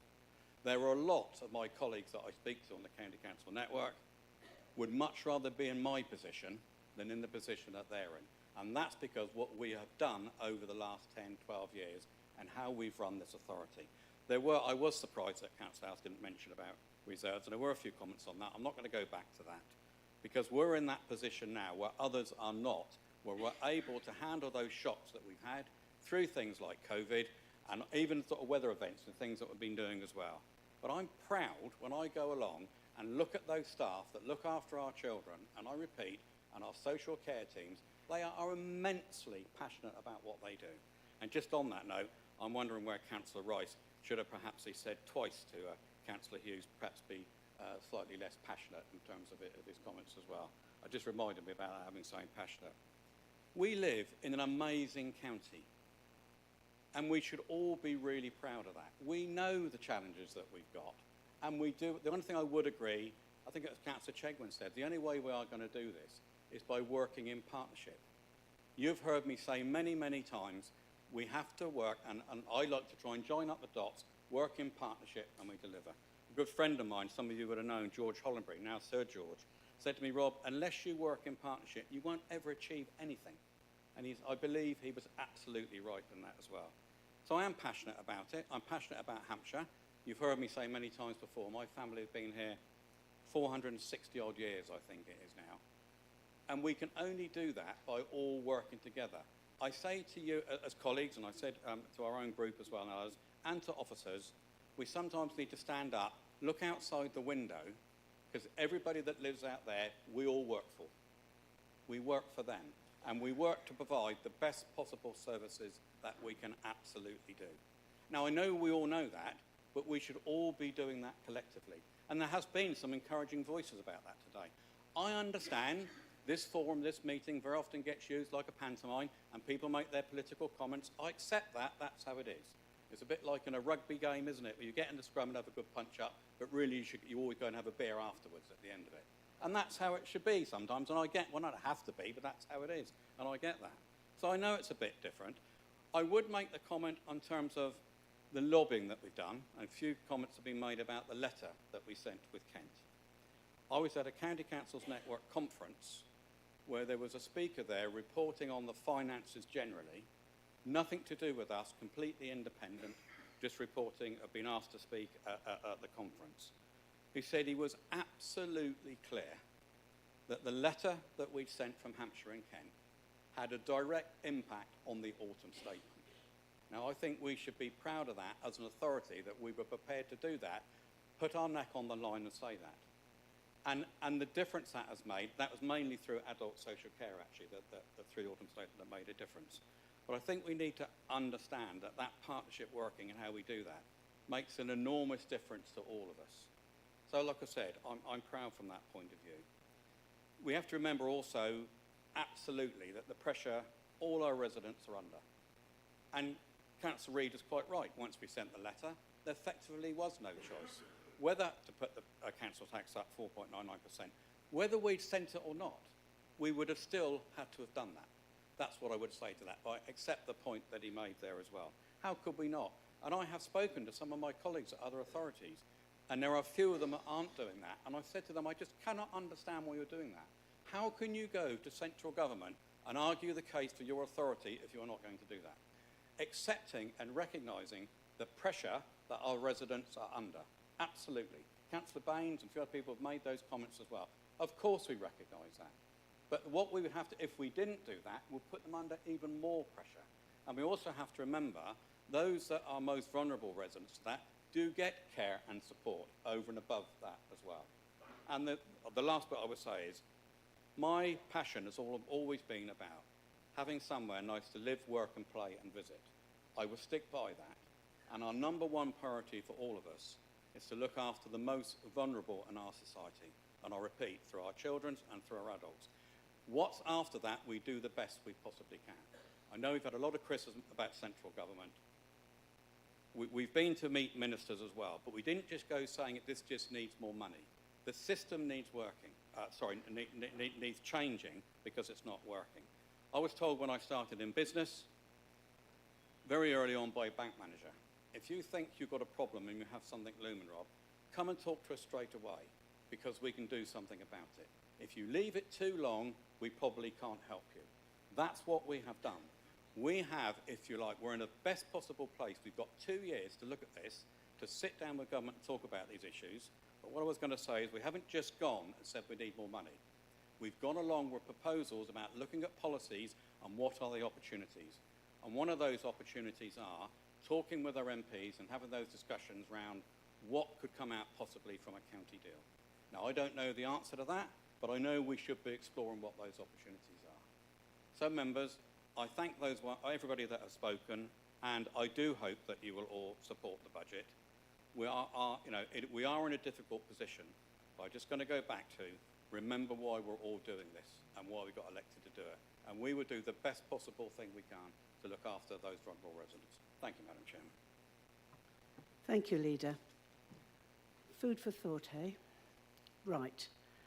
Members, you will be voting on scenario 1, which will be one recorded vote, to approve revenue budget and Precept recommendations and the capital programme recommendations, 34 to 36.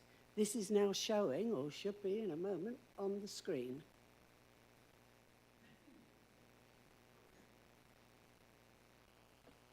There we go.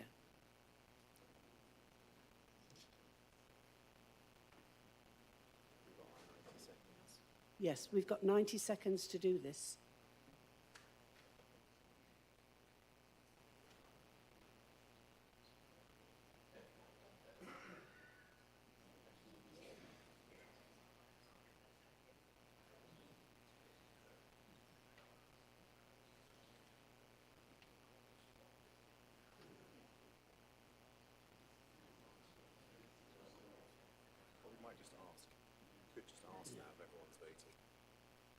Has everybody voted? Are you happy that you've all voted? Okay, well, the answer is on the screen.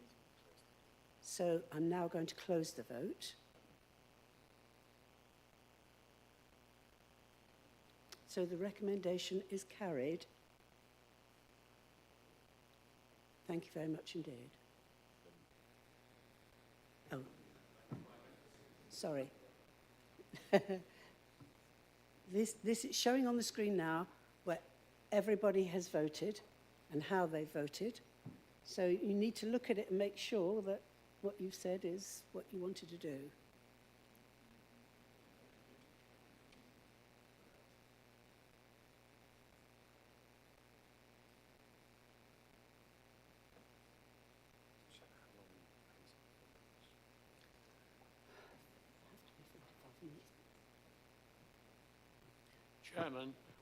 Chairman, I think I've recorded as not voted, but I did vote and I voted in favour.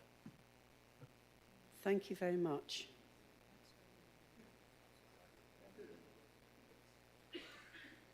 And the ones that have not voted apart from that are the people that are not here.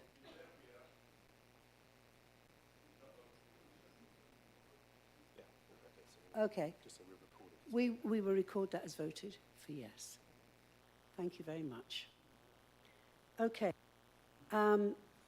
Councillors, as it's a long time past 1 o'clock, I think we need to have a break for lunch because there are people that really do need to eat. So I'm going to say 45 minutes. Is that okay? So I'll see you all in 45 minutes. Chairman, can we leave our bags and PCs here? The answer to that is yes, you can.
Item 11, which is the Hampshire County Council pay statement financial year 23-24, which you will find in pages 205 to 222.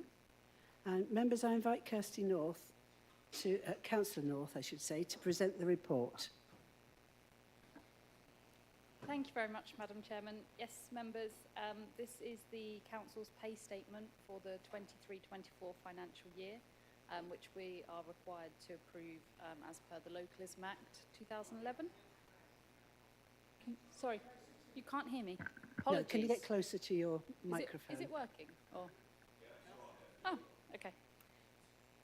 I'll begin again. Thank you very much, Madam Chairman. This item is the Council's pay statement for the financial year 23 to 24. By virtue of the provisions of the Localism Act 2011, we're required to agree this or approve it. It sets out the County Council's policies in respect of the remuneration of its chief officers, its lowest paid employees, and the relationship between the two. And the draft pay statement was considered by the EHCC committee at its meeting in November. I'm very grateful to Vice Chairman Councillor Hughes for chairing that in my absence. And it is now before you for approval at County Council, and I would very much ask that you support the recommendation on the paper. Thank you very much. Thank you, Councillor North. Members, are there any questions? Any debate? Okay, members, well, let's put the recommendation on 205 and 206 to the vote. Are you agreed? Agreed. Thank you very much. Agenda item 12 is a notice of motion. To consider a notice of motion submitted in accordance with Standing Order 18.1 by Councillor Malcolm Wade and seconded by Councillor Jonathan Glenn as follows. With reference to the outstanding payment of altered state pension benefits for women born after 1950, this council requests that the Secretary of State for Work and Pension arrives at an early solution. This council also requests that fair compensation is made to the surviving spouses and families of the affected beneficiaries who have died during this process. I invite Councillor Wade to move the motion. Thank you, Chairman. I was actually going to read it out, but you beat me to it. It's okay.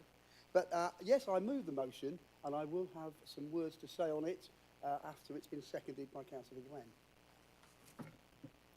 And the seconder is Councillor Glenn. What would you like to say, Councillor? Thank you. Well, I'm happy to reserve my right to speak at the end if it's necessary.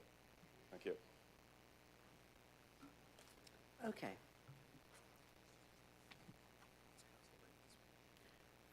Councillor Wade, you've moved the motion, and Councillor Glenn seconded it. And can I invite Councillor Wade to speak to the motion and remind him he has 5 minutes? Thank you, Chairman. The first increase in women's state pension age was introduced by the Pensions Act of 1995. It legalised for women's state pension age to raise to 65 slowly between April 2010 and April 2020. This change was not properly communicated to 3.8 million women born in the 1950s until 2012, giving some only 1 year's notice of a 6-year increase in their anticipated retirement age. Many of the affected women are in our own authority area. The Parliamentary and Health and Service Ombudsman, PHSO, have found that the Department of Work and Pensions was guilty of maladministration in its handling of the state pension age increase for women born in the 1950s. The All-Parliamentary Working Group on State Pensions and Equality for Women had concluded that the impact of the DWP maladministration on 1950s born women has been as devastating as it is widespread. The APPG believe that the case for Category 6 injustice is overwhelming and clear. Women have had their emotional, physical and mental circumstances totally obliterated by a lack of reasonable notice. Research commissioned by a campaign group, Women Against State Pension Inequality, WASPI, have found by the end of 2022, more than 220,000 1950s born women will have died waiting for justice since the WASPI campaign began in 2015. WASPI's figures show that over the course of the 2-year COVID pandemic, 1 in 10 women who died were affected by the uncommunicated changes and lost both their state pension income and the opportunity to make alternative retirement plans. Despite the Ombudsman's finding and the rapid death rate of those affected, the government is choosing to wait for further reports before taking any action. This was clearly not thought out properly, and the impact on individual women's lives not considered enough, as many face hardship and poverty through this change. The impact is also hard-hitting across our society. For example, women who would have looked after older relatives or partners are unable to do so, with a knock-on impact on local social care. Women who should have retired and engaged in caring responsibilities for grandchildren are having to continue working, increasing childcare burden on the state locally. Women who've been left in poverty are struggling to meet their housing costs with knock-on impacts on local housing stock. There's a broader impact on the voluntary sector as all kinds locally which are missing out on active volunteers. Our local economy is negatively affected by reduced spending power and the disposal income the uncommunicated state pension age changes have brought to women born in the 1950s. This country has always prided itself in being just with people. Yet clearly here an injustice has been done. Not on purpose, I hope, but an injustice nonetheless. Hard-working women know a year before they were due to get their pensions, they weren't going to get it. Surely that's not fair. That's not right. Whilst a third of 1950s women are living in debt they never conceived they would be at this stage in their lives, a further 1 in 4 are struggling to make payments on crucial bills. This is a circumstance we do all we can to help resolve. The conclusion of the All-Parliamentary Group on State Pensions Equality that women born in the 1950s have suffered a gross injustice, affecting their emotional, physical and mental circumstances, in addition to causing financial hardship. Therefore, a swift resolution to this ongoing injustice before more and more women die, waiting for this to be resolved, needs to be done. There are 113,000 women in Hampshire in this group. 78,000 of them are in Hampshire County Council authority areas. They're right across the county in all of our divisions. I ask you again, members, as I did in 2019, can we ignore the plight of these women? Councillor Wade, Can we turn away this travesty of pension justice to put their lives into? The cost of living crisis to make this worse. Let us stand together to support these women as we did in 2019, and once again let us follow the path many councils in the country have done, write to the government requesting financial help for those people and their families who have given so much over the years to get the help they need. Please support this motion. Thank you. Thank you, Councillor Wade. Councillor Glenn, do you want to still reserve your right to speak? You're going into any debate. I'll speak at the end of the debate, Chairman. Okay, that's fine. Thank you. So can we now go to... I presume there'll be, sorry, Chairman. I presume there'll be some opinions. If there aren't, then I'll speak. Is that the case now? Is there any debate? Yes, there is. Thank you, Councillor. Thank you very much. I'd like to support this motion, if I may. And I should make an announcement that I am, in fact, one of the affected people. The grey hair probably gives it away a bit. For those who are not too sure, I just want to make it clear that this issue is not about equality over pension retirement dates, but about the equality, unfairness and hardship that has been caused by the implementation of the change which not only accelerated the time frame of implementation, but actually failed to inform those who were affected. I certainly was never informed. There are large numbers of people who are impacted by this. In my town, there are 47,000 women who are impacted, and in my division, over 1,101 women who are impacted. Big numbers, lots of people. And the impact is very significant. Thousands of women up and down the country made decisions about their future based on the assumption that they were retiring at the age of 60.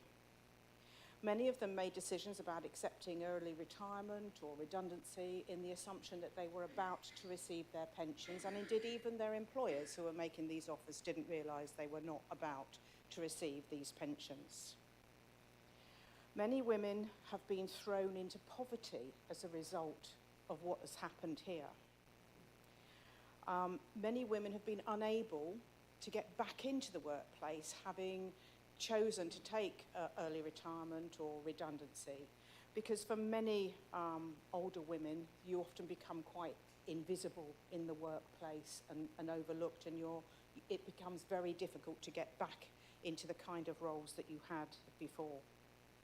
So the impact of this is really quite significant in terms of the poverty it's caused, the pain that it's caused, and also the financial impact of this. I can tell members that from my own perspective, I have £45,000 worth of lost state pension as a result of this, and therefore I recommend to members that they approve this motion. Thank you.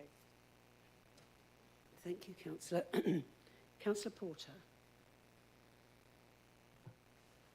Thank you. For once, I'll be brief. Actually, Councillor Taylor has just said exactly what I would have said. Almost exactly. I'm 67, and I don't remember receiving any information about the change that happened. It just seemed to just not happen. That we didn't get a notification, and suddenly we discover we get a letter to tell us when our pension will start to kick in, which was 5 years hence. And in fact, the difficulty I have with all of this is that some of us do have pensions from other things which did kick in at 60. So we were very lucky. But there are people that I've met that have not got that and who are literally living penniless.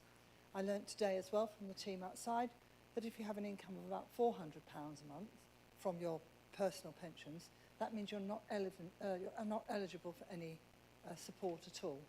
So can you imagine living on £400 a month? I certainly can't. And particularly for single women, I think it's particularly hard.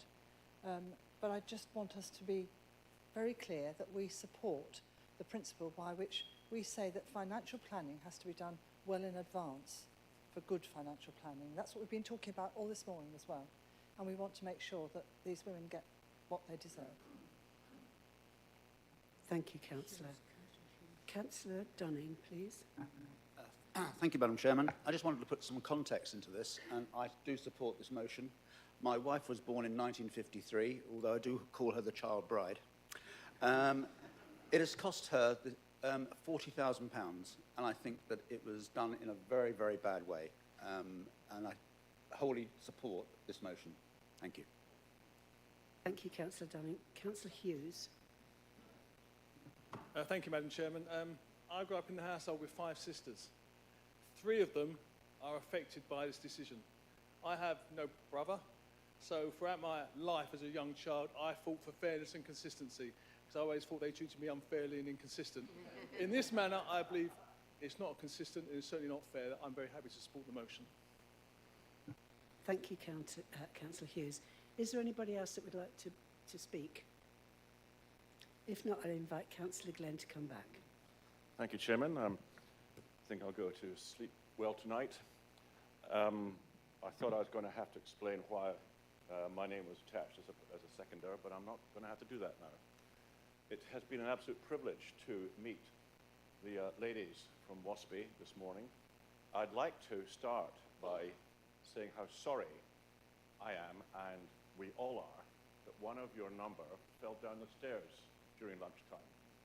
And we would like to pass on our very best and wish her well. And perhaps you might let us know how she is, please.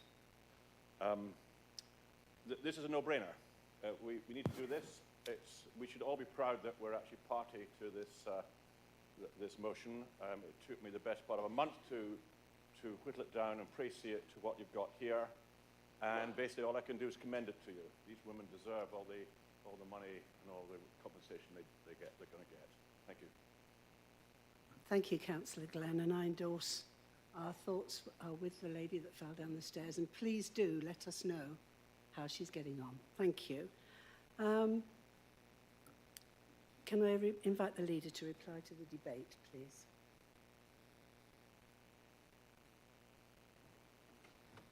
Thank you, Madam Chairman.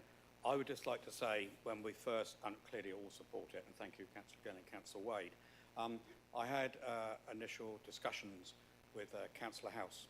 There was originally a motion that had come forward, which I think, have to say, was probably doing the rounds and sort of quite political. I spoke to Councillor House and thought, look, we all agree this. Let's try and find a form of words that we can all agree. And I have to say thank you to Councillor Wade and to Councillor Glenn for the work that they did in being able to achieve that.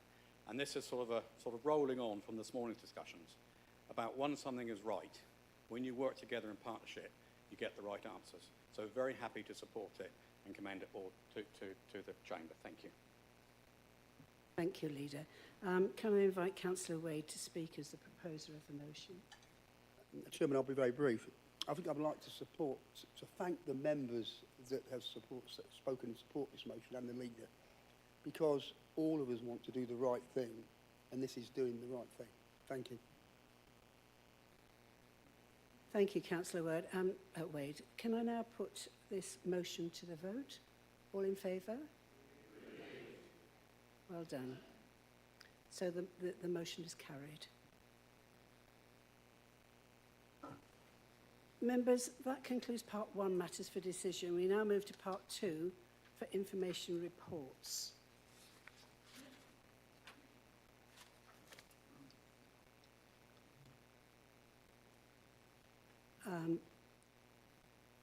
One question has been received as published. Councillor Baines, would you like to put your question, please? Thank you, Madam Chairman. In November 2022, the Independent Cultural Review of the London Fire Brigade found the LFB to be institutionally misogynist and racist. The review found dangerous levels of ingrained prejudice against women and that barriers faced by people of colour spoke for themselves. My question is, has Hampshire Fire and Rescue Service undertaken any actions to tackle all forms of discrimination and to understand and address any identified prejudices? Thank you, Madam Chairman. Thank you, Councillor. Councillor Vaughan, would you like to respond to the question, please? Thank you, Madam Chairman. And Councillor Baines, thank you for the question.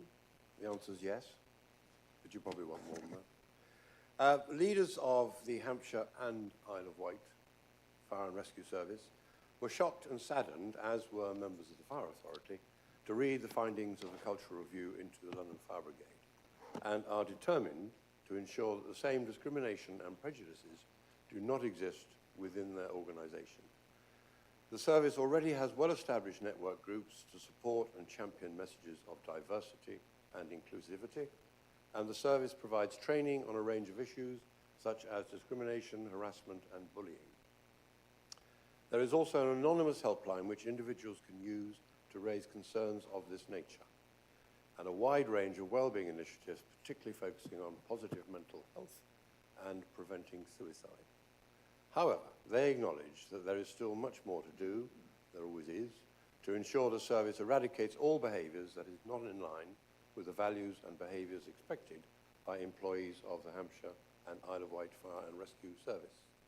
For this reason, the service will be commissioning an independent expert to engage with the workforce on the issues raised within the London Fire Brigade report and use this insight to tackle any concerns identified. Moreover, the day before yesterday at the full authority meeting, one of the papers that we were discussing was our annual statement of equality. Thank you, Councillor Vaughan. Councillor Baines, do you have a supplementary? No, thank you, Madam Chairman. Thank you, Councillor Vaughan. Thank you very much. Okay, we move on to B. Is there there is no report of the authority on this occasion, so... Oh, sorry, Councillor Price. Thank you, Madam. Would the chairman agree that this agenda was probably put together before our firefighters went to Turkey and helped with the work out there, and therefore it would be a good idea if this council also thanked them for their work that they did in Turkey and in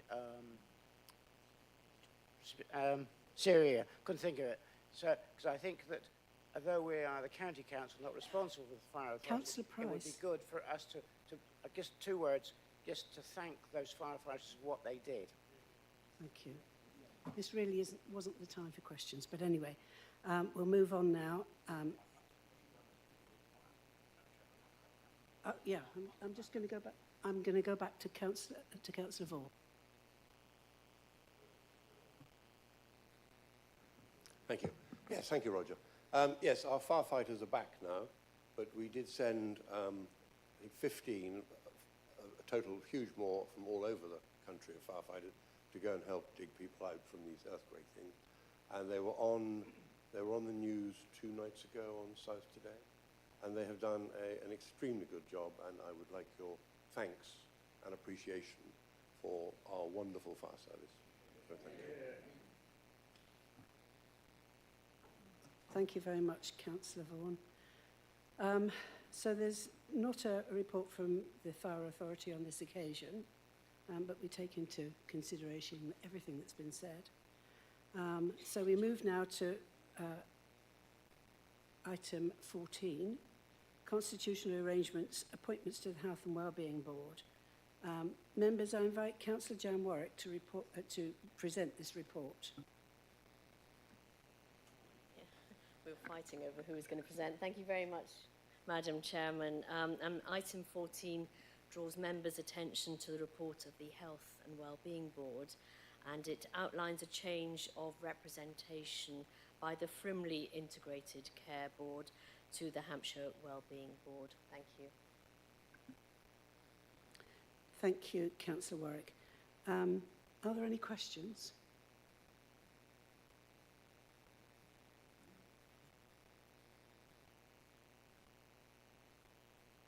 Is there any debate? Councillor Collett. Madam Chair, it's not to disagree or anything like that, and it isn't a question. It's just to say I know Dr. Gareth Robinson very well. He's done a fantastic job in his local GP surgery. I'm sorry to see he isn't carrying on this, but I'm sure there are very good reasons. Thank you. Councillor Warwick. Councillor Collett. Is there anybody else that would like to say anything at all in debate? Okay. So move on now to the next item, which is executive and committee reports, which there are none. So on this occasion, this is the end of today's meeting. Thank you so much for your attendance. I know it's been long, but it's done, and hopefully everybody's happy. Thank you very much.